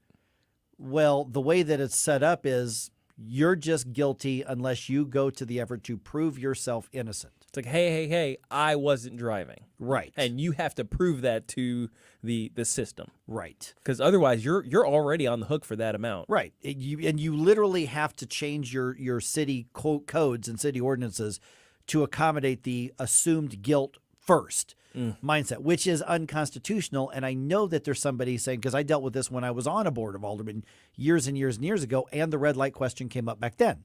It's just a red light ticket. It's just a stop sign ticket. It's not a big deal, dude. Just move on to more important things. But you can't chip into any of our constitutional protections or processes at any level and expect it to stay just a small chip. That's how we've been losing ground to various encroaching government forces for ages, is that we say, oh, it's just this. It's just that. No government action is ever just anything. It always is precedent setting. It's always new paradigm shifting. It's always moving the Overton window. And every time we kind of look at this again, we revisit it. It's like, well, then the new standard is referenced as being the basis. And then we say, well, it's just an addition to that new standard. And you may look around to see if there's a red light camera there, maybe. Sure. But you're definitely going to notice a police car. Absolutely. Without a doubt. And I hope if you blow through anyway, we see the lights immediately following you, right. And we get those nice little instant karma dash cam videos on YouTube. And I don't want to get tickets. I mean, okay, I actually one time I was doing a show when I lived in a different city, and somebody called in and said, "Hey, police are running radar on this location," and so I got on the air and I said, "Hey guys, slow down. If you're in this place, slow down. Cops are playing laser tag out there." Sure. And I actually got a complaint from the police department. Oh, did you? I did. They're like, "Why are you telling people that?" I'm like, "Isn't the point for people to slow down and be safer?" Like, no. We have a revenue goal. Right. They didn't want to say that, No, but I said, "Aren't you out there to keep people safer and have them slow down?" Well, yeah. But I said, well, I'm warning them so that they'll be safer and slow down. What's the problem? No, you're blowing our cover. Yeah, that's what it is. It was like, oh yeah, we got to write some tickets, and so they didn't like that, even though I had a really good relationship with them. But instead of saying that to improve safety, And that's why she's using these ridiculous terms like traffic violence. Yeah. And by the way, Channel 2, Fox 2, look on their website. They've now adopted and they've actually used the term mayor signs $40 million plan to reduce traffic violence. Oh, my gosh. So stupid. I hate those So things. stupid. And so instead of saying, okay, the real safety issue, yes, it is a matter of people driving irresponsibly. There definitely are issues with that. The real issue that you should be celebrating and having bill signing ceremonies has to do with increasing the public safety, increasing police protection, and going after criminals and prosecuting them. And as long as you're not part of the effort to throw out Kimberly Gardner, because I would think the city hall has standing to do that, to get involved, then you're not addressing the real issues and you're trying to obfuscate.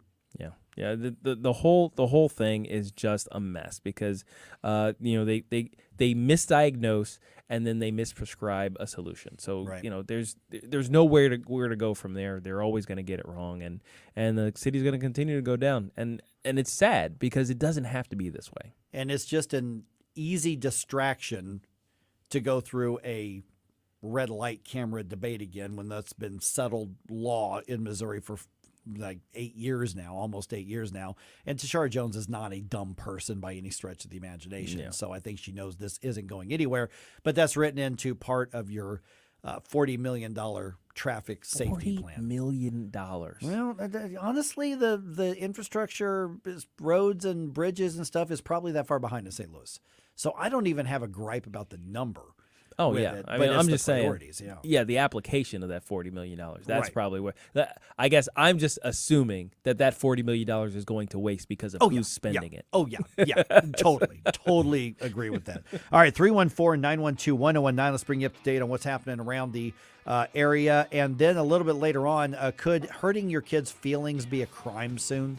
This is wild. This is crazy. And it's affecting one part of the News Talk STL audience. I will tell you who and what and how crazy it is just ahead. But the news roundup coming your way at 8:20 on 101.9 and 94.1 News Talk STL.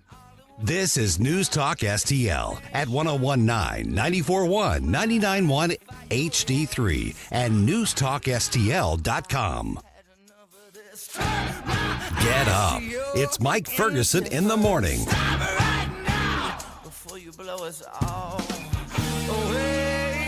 Columbo and Katie. It's a star-studded affair on Thursday with Missouri Secretary of State Jay Ashcroft, Christian Daytalk at the White House, America's favorite liberal Keith Antone, and JT from Pocket Watching with JT, all in one big show. Weekdays at 2 on News Talk STL.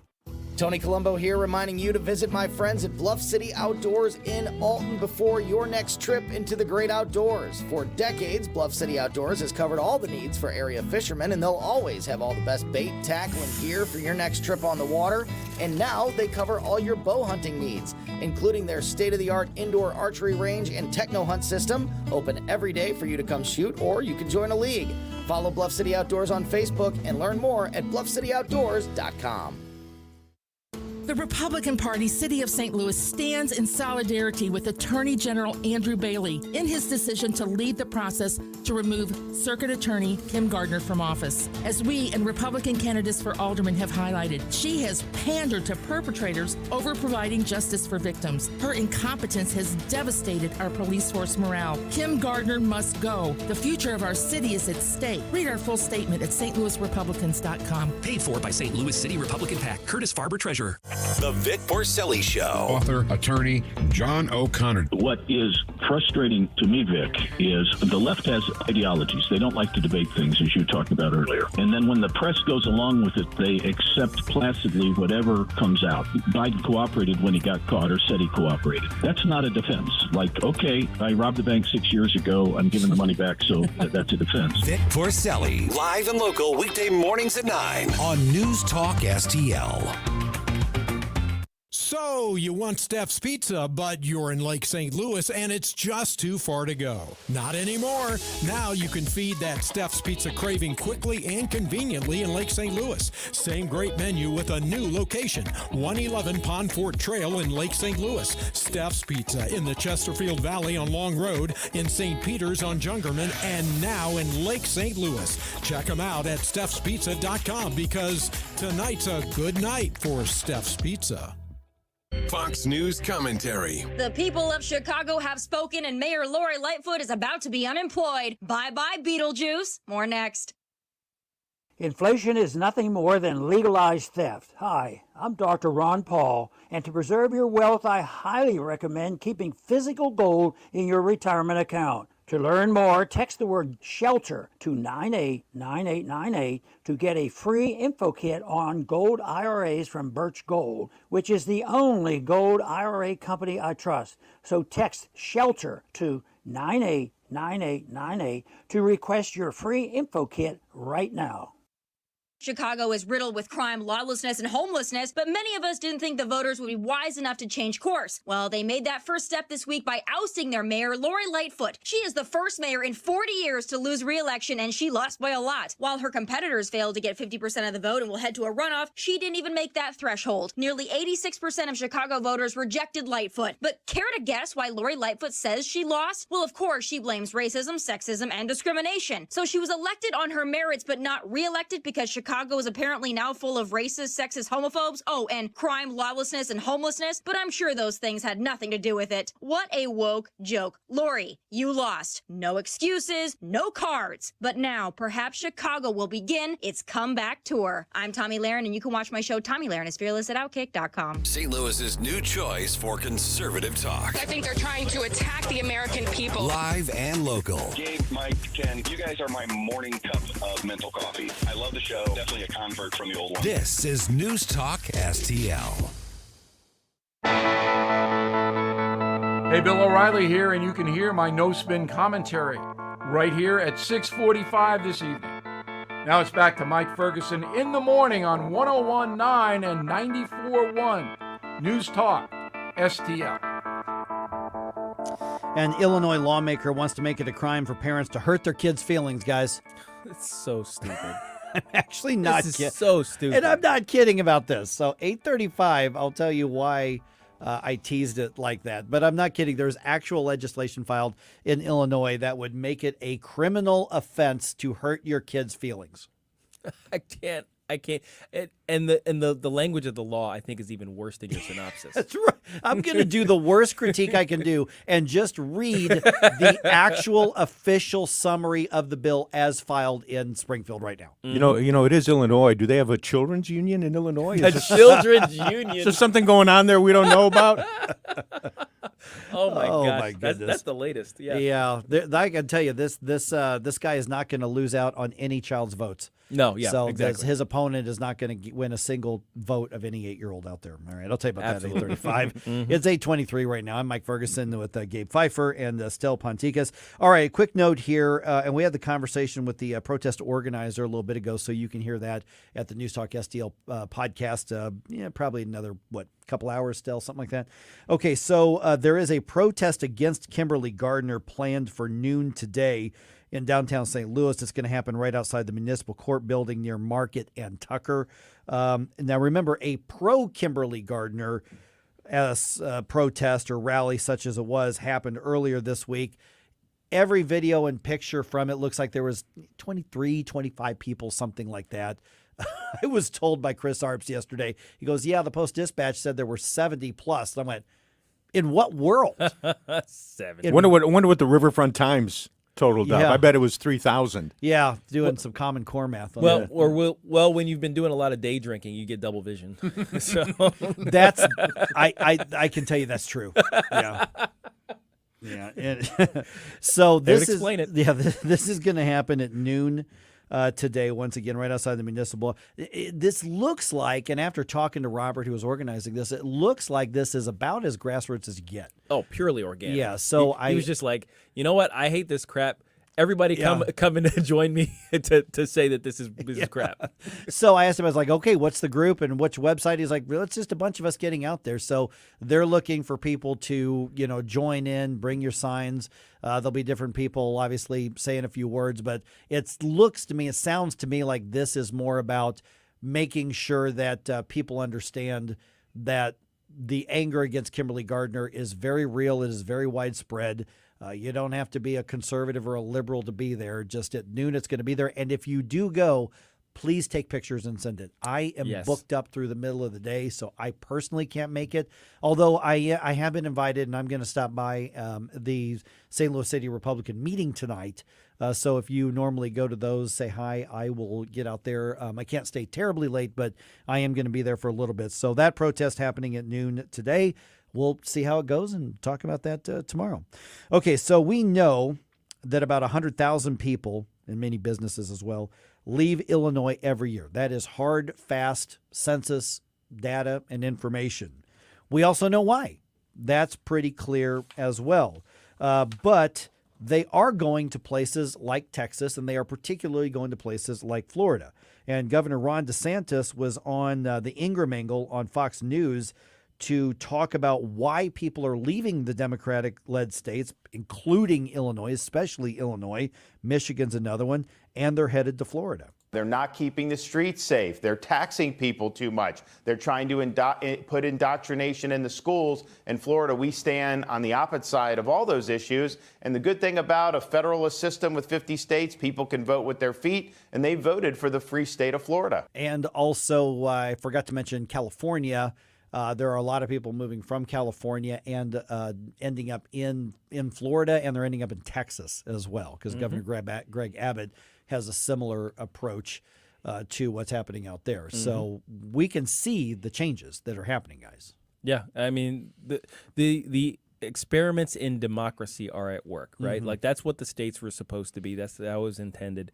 And people are more capable of voting with their feet now than they've ever been, and I'm glad to see it. Now, of course, that makes for some other interesting electoral results that as consequences of these things. And I think we're going to see more and more of those consequences coming in the next decade or so. The next census isn't for another 10 years, but when it hits, I think there are going to be some major shakeups. Yeah, I think you're going to have the blue states more blue, the red states more red.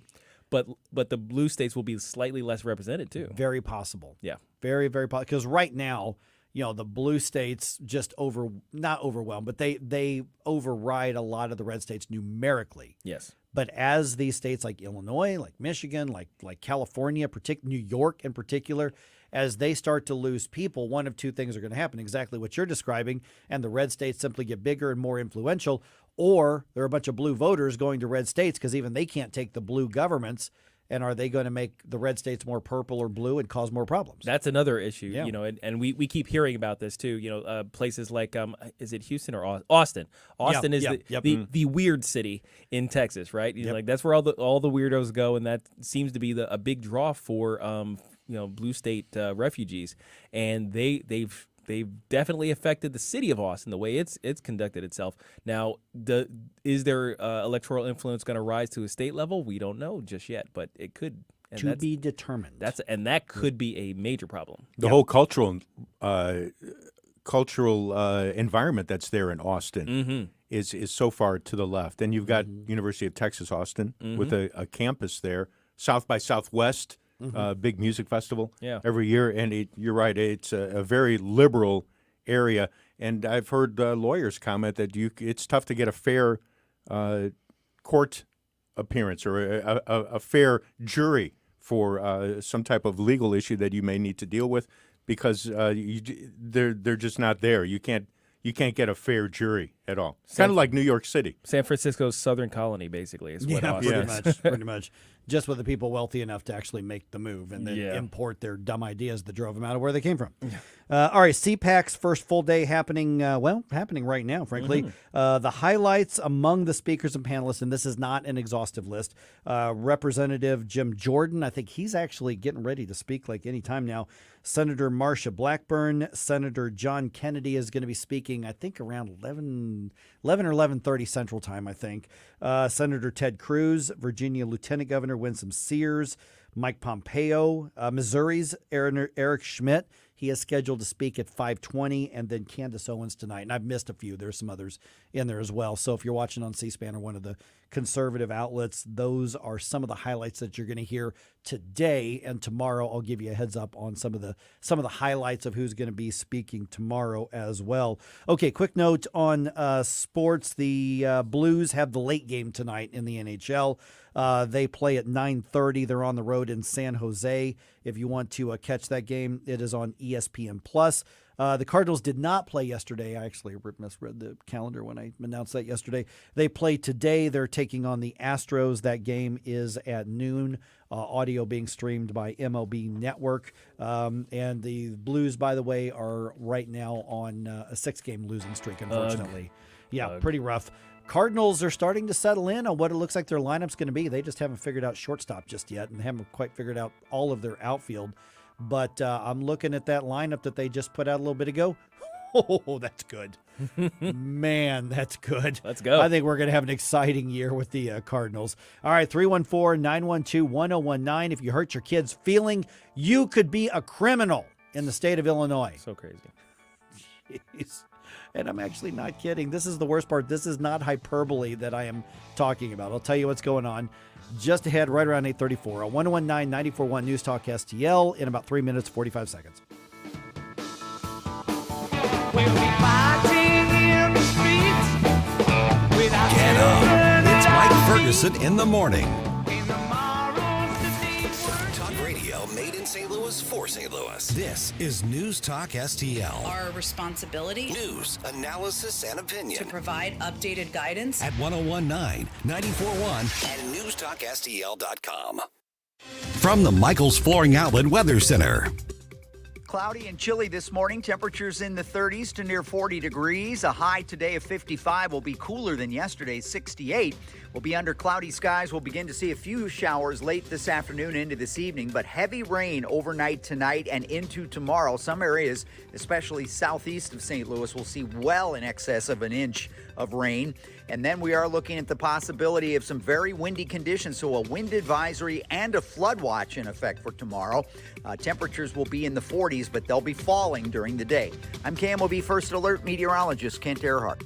Hey folks, Tim Jones here for Hanson's Tree Service, available 24/7 at hansonstree.com. Chad Hanson offering a 10% winter discount for everyone in News Talk STL Nation for all tree care services performed from now until March 31st, 2023. Just mention that when you're giving them a call. That includes all removals, trim and pruning, deadwood removal, stump grinding, everything for the exterior of your home, all your landscaping around that homestead or small business. Great chance to save money and time before winter storms really roll in. 636-379-1830, 24/7 at hansonstree.com. Dr. Randy Tobler here, and I know that when you're looking for a dentist, you have to make sure you choose a dental practice that's compatible with you and the needs of your family. Well, I'd like to tell you about my dentist, Dr. Dan Cusimano, and his partner, Megan Dwyer, and their team at Advanced Dentistry at St. Charles. The great team at Advanced Dentistry of St. Charles can accommodate all of your cosmetic and restorative needs because their passion is general dentistry. Implants, crowns, bridges, even dentures. That what you need the most is what they'll provide in a personalized, focused way. And they can provide therapeutic and cosmetic options like Botox and dermal fillers. Get to know them and all they have to offer by calling 636-978-0226 or visit them on the web at advanceddentistrynow.com. That's Dr. Daniel Cusimano and Dr. Megan Dwyer at Advanced Dentistry of St. Charles. That's Advanced Dentistry Now, 636-978-0226. Or visit them on the web at advanceddentistrynow.com. Hey, it's Katie, reminding you to subscribe to our show podcast so you never miss anything that happens here at News Talk STL. Get our podcasts every day on the show pages at newstalkstl.com, or just subscribe to your favorite shows on Spotify, Apple, Google, Amazon, or anywhere else you get your podcasts. Hey, this is Larry Connors. Make sure you're listening later today at 6 o'clock on News Talk STL for my show, Larry Connors USA. Now, back to Mike Ferguson in the morning. You want to live in this world, guys? Hurt your kid's feeling, your kid cries, and you got to go face a judge. That doesn't make any sense whatsoever. There are so many words I want to say right now that the FCC doesn't let me say. You can't hurt our feelings either, Mike. I think that's also illegal. Oh, man. Okay, so here's the deal. By the way, it's coming up on 8:35. I'm Mike. That's Gabe. That's Stell. Okay, I think you know that already. Hey, everybody, wave at everybody who's watching on Rumble right now. Hey, guys. And also Facebook. And at least for the moment, YouTube. Vic got thrown off again. You've still got 20 minutes to work on it. I know, yeah, no we kidding. can do something. I don't know. What are the verboten words? Vic gets a high five when he comes in. That's, there you go. I don't know what he did, but I'm sure it was glorious. Okay, let me tell you about Illinois House Bill 29. Mm-hmm. All right, so I am looking at actually the legislative text, and there's a summary text. And so some dimwit named LaShawn Ford. Dimwit is kind. Yeah, who's a state representative, has filed this bill. So Illinois House Bill 29, here's the ballad of Illinois House Bill 29. It amends the criminal code. The criminal code. Criminal code. And and I'm just reading its words. Creates the offense of parental bullying. Say that again? Yes. Creates the offense of parental bullying. Parental bullying. Now, how is parental bullying defined? I'm so glad that you asked, because it goes on to say, and again, I'm reading, provides that a parent or legal guardian of a minor commits parental bullying when he or she knowingly and with the intent to discipline, embarrass, or alter the behavior of the minor, transmits any verbal or visual message that the parent or legal guardian reasonably believes would coerce, intimidate, harass, or cause substantial emotional distress to the minor. So if you yell at your kid and they don't like it, you have committed a crime. Yeah. That's how that reads. So let's break this down. Yes, please. Okay, so let's. I'm just going to go every few words here. We're gonna deep dive. Yeah, deep dive here. You're committing parental bullying when you knowingly and with the intent to discipline. With the intent to discipline. I intentionally disciplined my kids. So you were just being a parent. Yes, being a parent. That's a good way to put it. Maybe being a parent. Okay. To discipline or embarrass, or how about this one? With the intent to alter the behavior of the minor. So the minor is doing something. You don't want them to do that. Right. Or it's bad for them or whatever. Or it's bad for them. Well, you don't want them to do it because of, it's bad for them, bad for society, bad for your family. And you say something about it that may hurt their feelings, or you yell at them. Yeah. Or you ground them, you punish them for having done the thing that you told them already not to do. Yeah. In order to adjust their behavior. Right. In order to discipline. To alter the behavior. To alter the behavior. That is what constitutes this criminal act here. Well, according to this, that may be what could be considered causing substantial emotional distress. Substantial emotional. Now, there's no measure of substantial emotional distress, of course, right? No, but it could cause emotional distress. So that one time that your toddler had a tantrum because microwave popcorn actually takes 2.5 minutes to complete, and you say, quit writhing on the floor and throwing things. Yeah. You're furthering the emotional distress of the toddler, and that is a criminal offense. You're right. Or the taller toddlers, known as teenagers. They are angry because whatever. You decide to go through their room. You tell them to clean up their room. You tell them they have to do their homework before they hang out with friends. You get after them because they've, you found a wine cooler or joint or whatever, or they were a jerk to their teacher. They don't want to go to church. I mean, just fill it in. You want to alter their behavior. Right. Because you're their parent. Yeah. Okay. All right. But it's get- so unfair. Yeah. Slam the door. So get this. Oh, yeah. And slam the door, and you enter the door in their face, causing emotional distress, saying, I'm going to alter your behavior. You don't slam doors in my house. You're yelling at me and causing emotional distress. I'm calling CPS. That's right. 9-1, I dare you to ground me. I'll hit 1 again. Oh, my gosh. So, according to House Bill 29, written by Rhodes Scholar LaShawn Ford, Rhodes Scholar. It provides that if a person is convicted of parental bullying. Imagine going to court with your 7-year-old because you told them they can't have cookies before dinner. Yeah, you grounded them for something. For sneaking the cookies. Yeah. It says the court shall order the person to pay for the costs of prosecution. Got to pay the lawyer fees. And that a portion of any fine imposed as determined by the court be placed in escrow for the purchase of a certificate of deposit for use by the victim. Oh my gosh. When he or she attains 18 years of age. The victim of parenting gets paid. Okay, I'm pretty sure there were some lobbyists up there from Big Toddler, and they were making inroads about providing money after the fact and squashing all parental involvement in their decision making. Because clearly the crust on their cheese sandwiches is too much for them to handle, and they can't take it anymore. Big Toddler.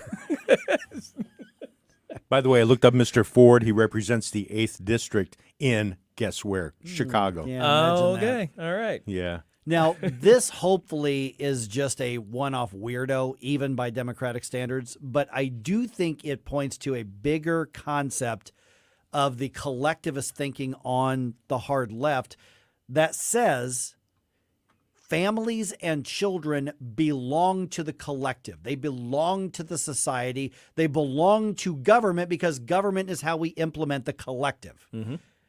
And in all seriousness, this is the kind of thinking that results. This is the kind of legislation. This is the kind of action that results from people believing that you don't own your own life, that your family doesn't own your own family, that your kids do not belong to you or your family. They belong to the collective. They belong to the society. It takes a village, all this kind of stuff. And this really isn't that far of a step away from the teachers' unions and the leftist politicians arguing that parents shouldn't be telling us what to teach in schools. We're the experts. We'll shape the kids. Those are our kids too, because they've actually said those words.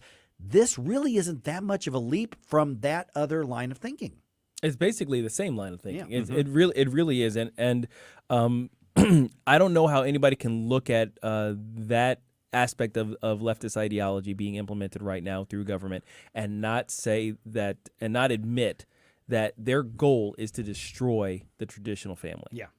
I mean, there's no other way to read that other than, I mean, if you as the parent cannot exert any control over the behavior of your child, has no say in the teaching of your child, and can be brought to up on charges for trying to exert any aspect of control over that child's rearing, then yeah, the state is saying your child belongs to us, your family is meaningless, and you're going to eat bugs, live in a tiny home, and enjoy it while we indoctrinate your children. Yeah. Now, so far, LaShawn Ford has not. By the way, you're going to be shocked to find out that he's a Democrat. What?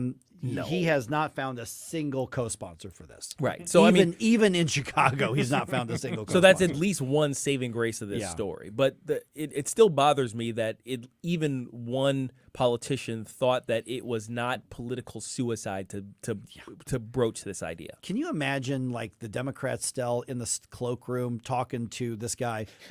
I mean, it's got to go something like, dude, don't say it out loud. I can't imagine. No. Or he lobbies for his bill. Hey, sign on to my bill to create a crime of parental bullying. And there's the pause, and they remove their reading glasses Yes. slowly and look at him. It's like, the what? Yeah. See, here's the thing, LaShawn. Parents in my district vote freshmen in high school don't. Meanwhile, the teachers union up there is thinking, Yeah. Is there I wonder some what way we can? Yeah. Yeah, finagle because this? who's the one who's going to report the parental bullying? Probably Obviously. the left-wing teachers. Oh yes, the ones who say, "I'm your mom now. You can confide in me." But you remember it's been a few years. It was actually even before COVID. There was the sort of pseudo-marketing campaign that public schools and public school teachers and the unions tried to do. I think it was really under the guise of the unions when they say, when this child arrives here, this child is my child too.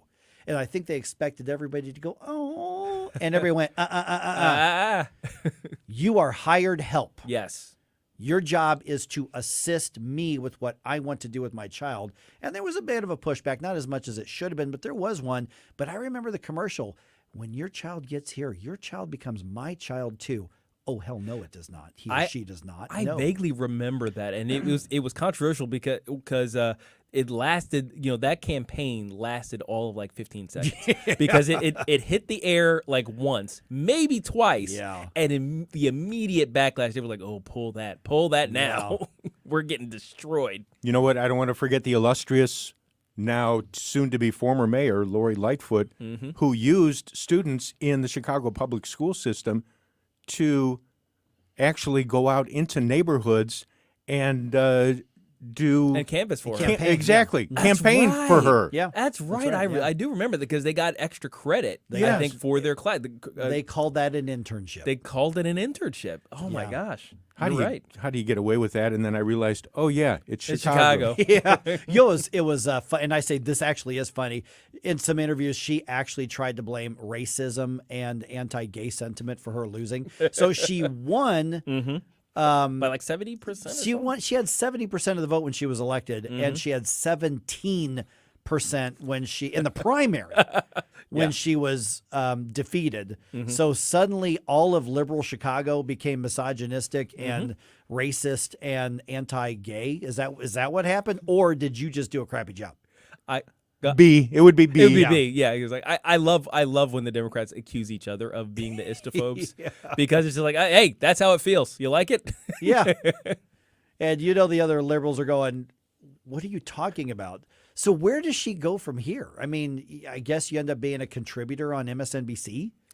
Probably. I think that's pretty much the only place to Do go you for get her. a podcast that nobody's going to listen to?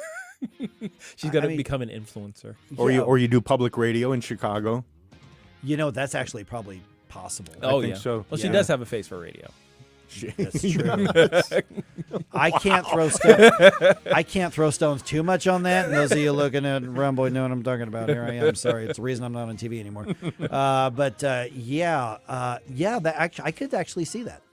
Yeah, being some columnist, but when 83% of the people vote against you, you're not influencing anything. No, that's true. She has a hairdo for radio too. Oh my goodness, absolutely. What's she going to do in her radio show? Start off by, mimicking Michael Keaton. It's showtime!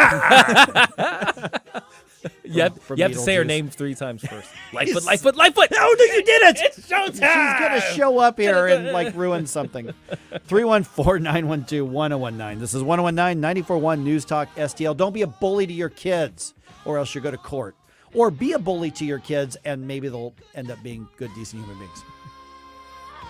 Like and subscribe to us on Rumble. News Talk STL. Get up. It's Mike Ferguson in the morning. Tim Jones and Chris Arps in the afternoon. It's Thursday, and at 3:45, we'll have Dr. Randy Tobler, and at 4:25, Dakota Wood from the Heritage Foundation. Tim Jones and Chris Arps. Weekdays at 3:30 on News Talk STL.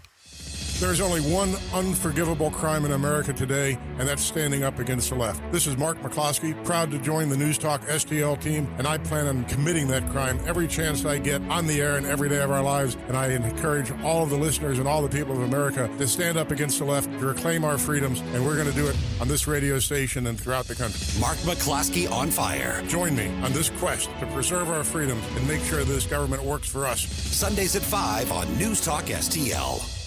Do you ever get the feeling that the world is being held together with duct tape?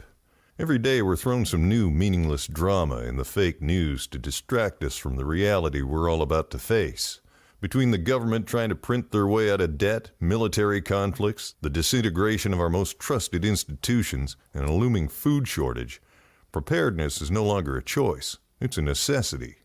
You can trust My Patriot Supply. Our emergency food kits come packed with tasty meals averaging over 2,000 calories per day. Get at least one kit for each person in your family. Self-reliance is the only alternative to government food lines. Time is running out. Become ungovernable. Go to MyPatriotSupply.com and save on dozens of different emergency food kits while you can. These kits are in stock, ship fast, and arrive in unmarked boxes for your privacy. Go to MyPatriotSupply.com before the next crisis strikes. MyPatriotSupply.com. Mystic Fix is sponsored by Kama Flight, redefining the dance between the masculine and feminine. Kama Flight is a somatic movement practice merging yoga, meditation, and massage.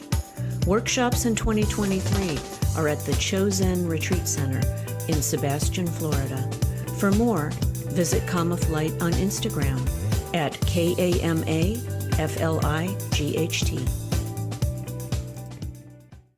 Free speech is alive and well in America.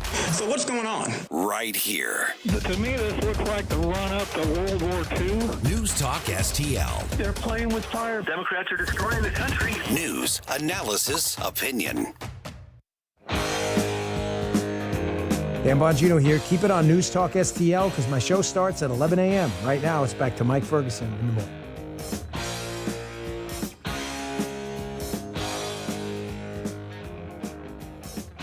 Okay, totally off topic here. We were just kind of, Gabe and I were looking through the Battlehawks stuff during that information segment. Mm-hmm. You know, they've released a bunch of extra tickets in the 300 level of the dome, so up in the second level. Okay. Not the entire upper level, because the 300 level is that first ring around the lower bowl. Yeah. Is that like mezzanine, maybe? I don't know if that's what they...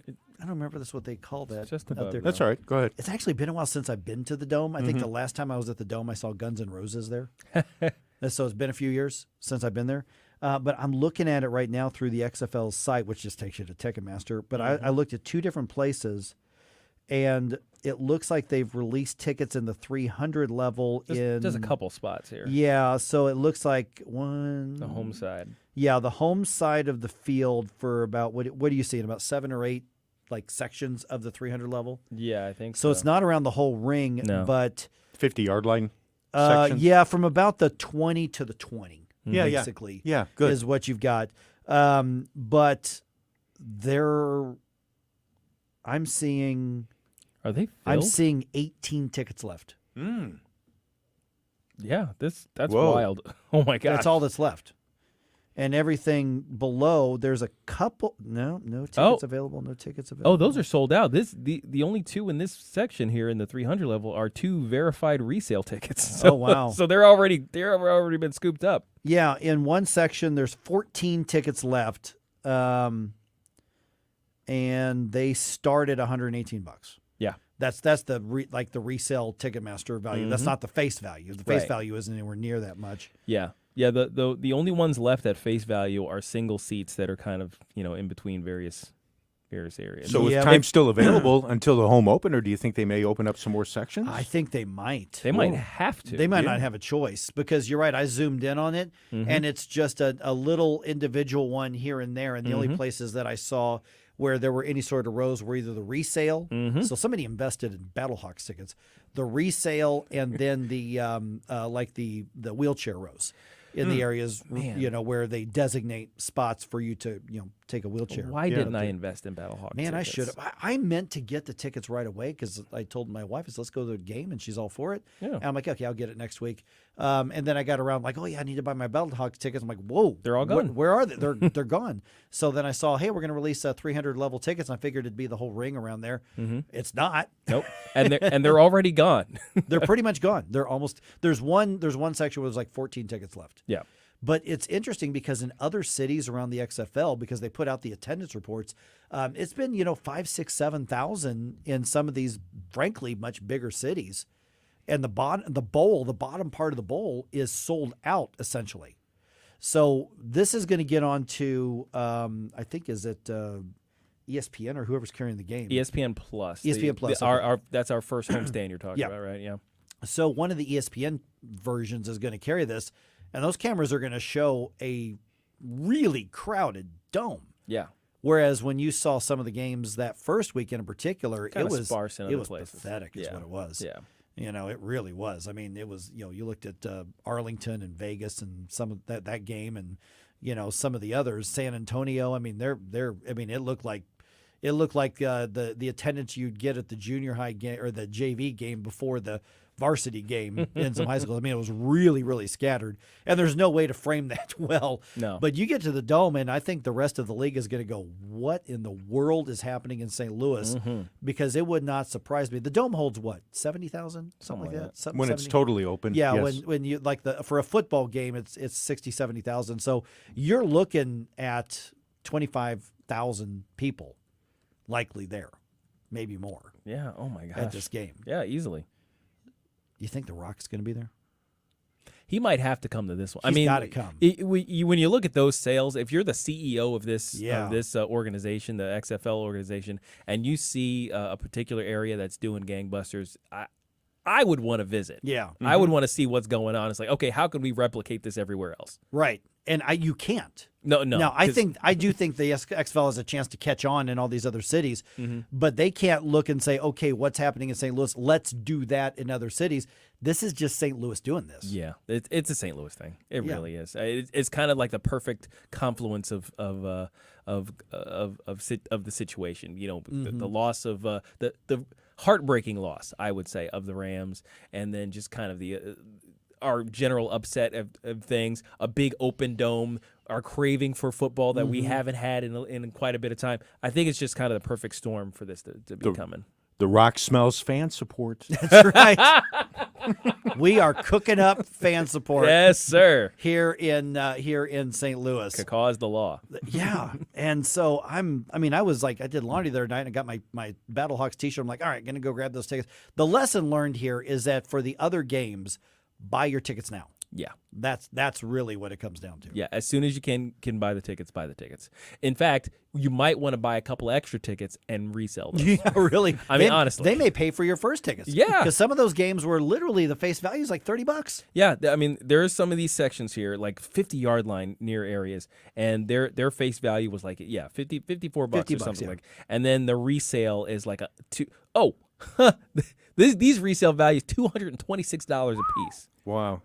And let's say, okay, the row right in front. Okay, this is a different section. The original price on this was $114, but $226 over $114. That's a pretty good markup. Yeah, it's a really, really good markup. Especially you got a team that's 2-0 right now, and they're playing it. I think you looked it up. Still, they're playing a 2-0 team this weekend. Yes, DC's they're in also DC. Yeah, the Defenders. Yeah, on there. So that'll be probably a pretty good game because Battlehawks have put it together at the end of the game. So now, hopefully they're ready to have it together through the entire game. Exciting comebacks, but I'd love to see them just stomp somebody as we head into the first home game. If we get a home game stomp, oh my God. That place is going to go Oh nuts. my gosh. Cause the law. All you're going to hear. All right. Vic Porcelli, the fugitive from YouTube, coming up just ahead right here on 101.9 94.1 News Talk STL. Welcome home. Never paint again. This is Darren, owner of Rhino Shield. Want to eliminate painting your home, business, or church? Call the experts at Rhino Shield. Rhino Shield is a revolutionary ceramic wall coating to regular paint and vinyl. Perfect for aluminum, steel, unpainted brick, block, stucco, EIFS, drive-it, cement board, and wood sidings. Rhino Shield eliminates wasting time and money painting year after year. Our ceramic coating deflects 90% of the sun's UV rays and 100% of the moisture. Our clients want affordable protection with the elimination of maintenance. Rhino Shield protects your biggest investment while maintaining your architectural features and gives you the curb appeal you deserve. Make your home great again by working with the Rhino Shield experts. A+ rated with the BBB. Call 877-25-RHINO, 877-25-RHINO, or 877-25rhino.com. See what we did there? Genius. Tell them, ladies. Go Rhino Shield. Never paint your house again. Rhino Shield. Stories of New Americans. Hi, this is Ron Clutho. Join me this weekend for Stories of New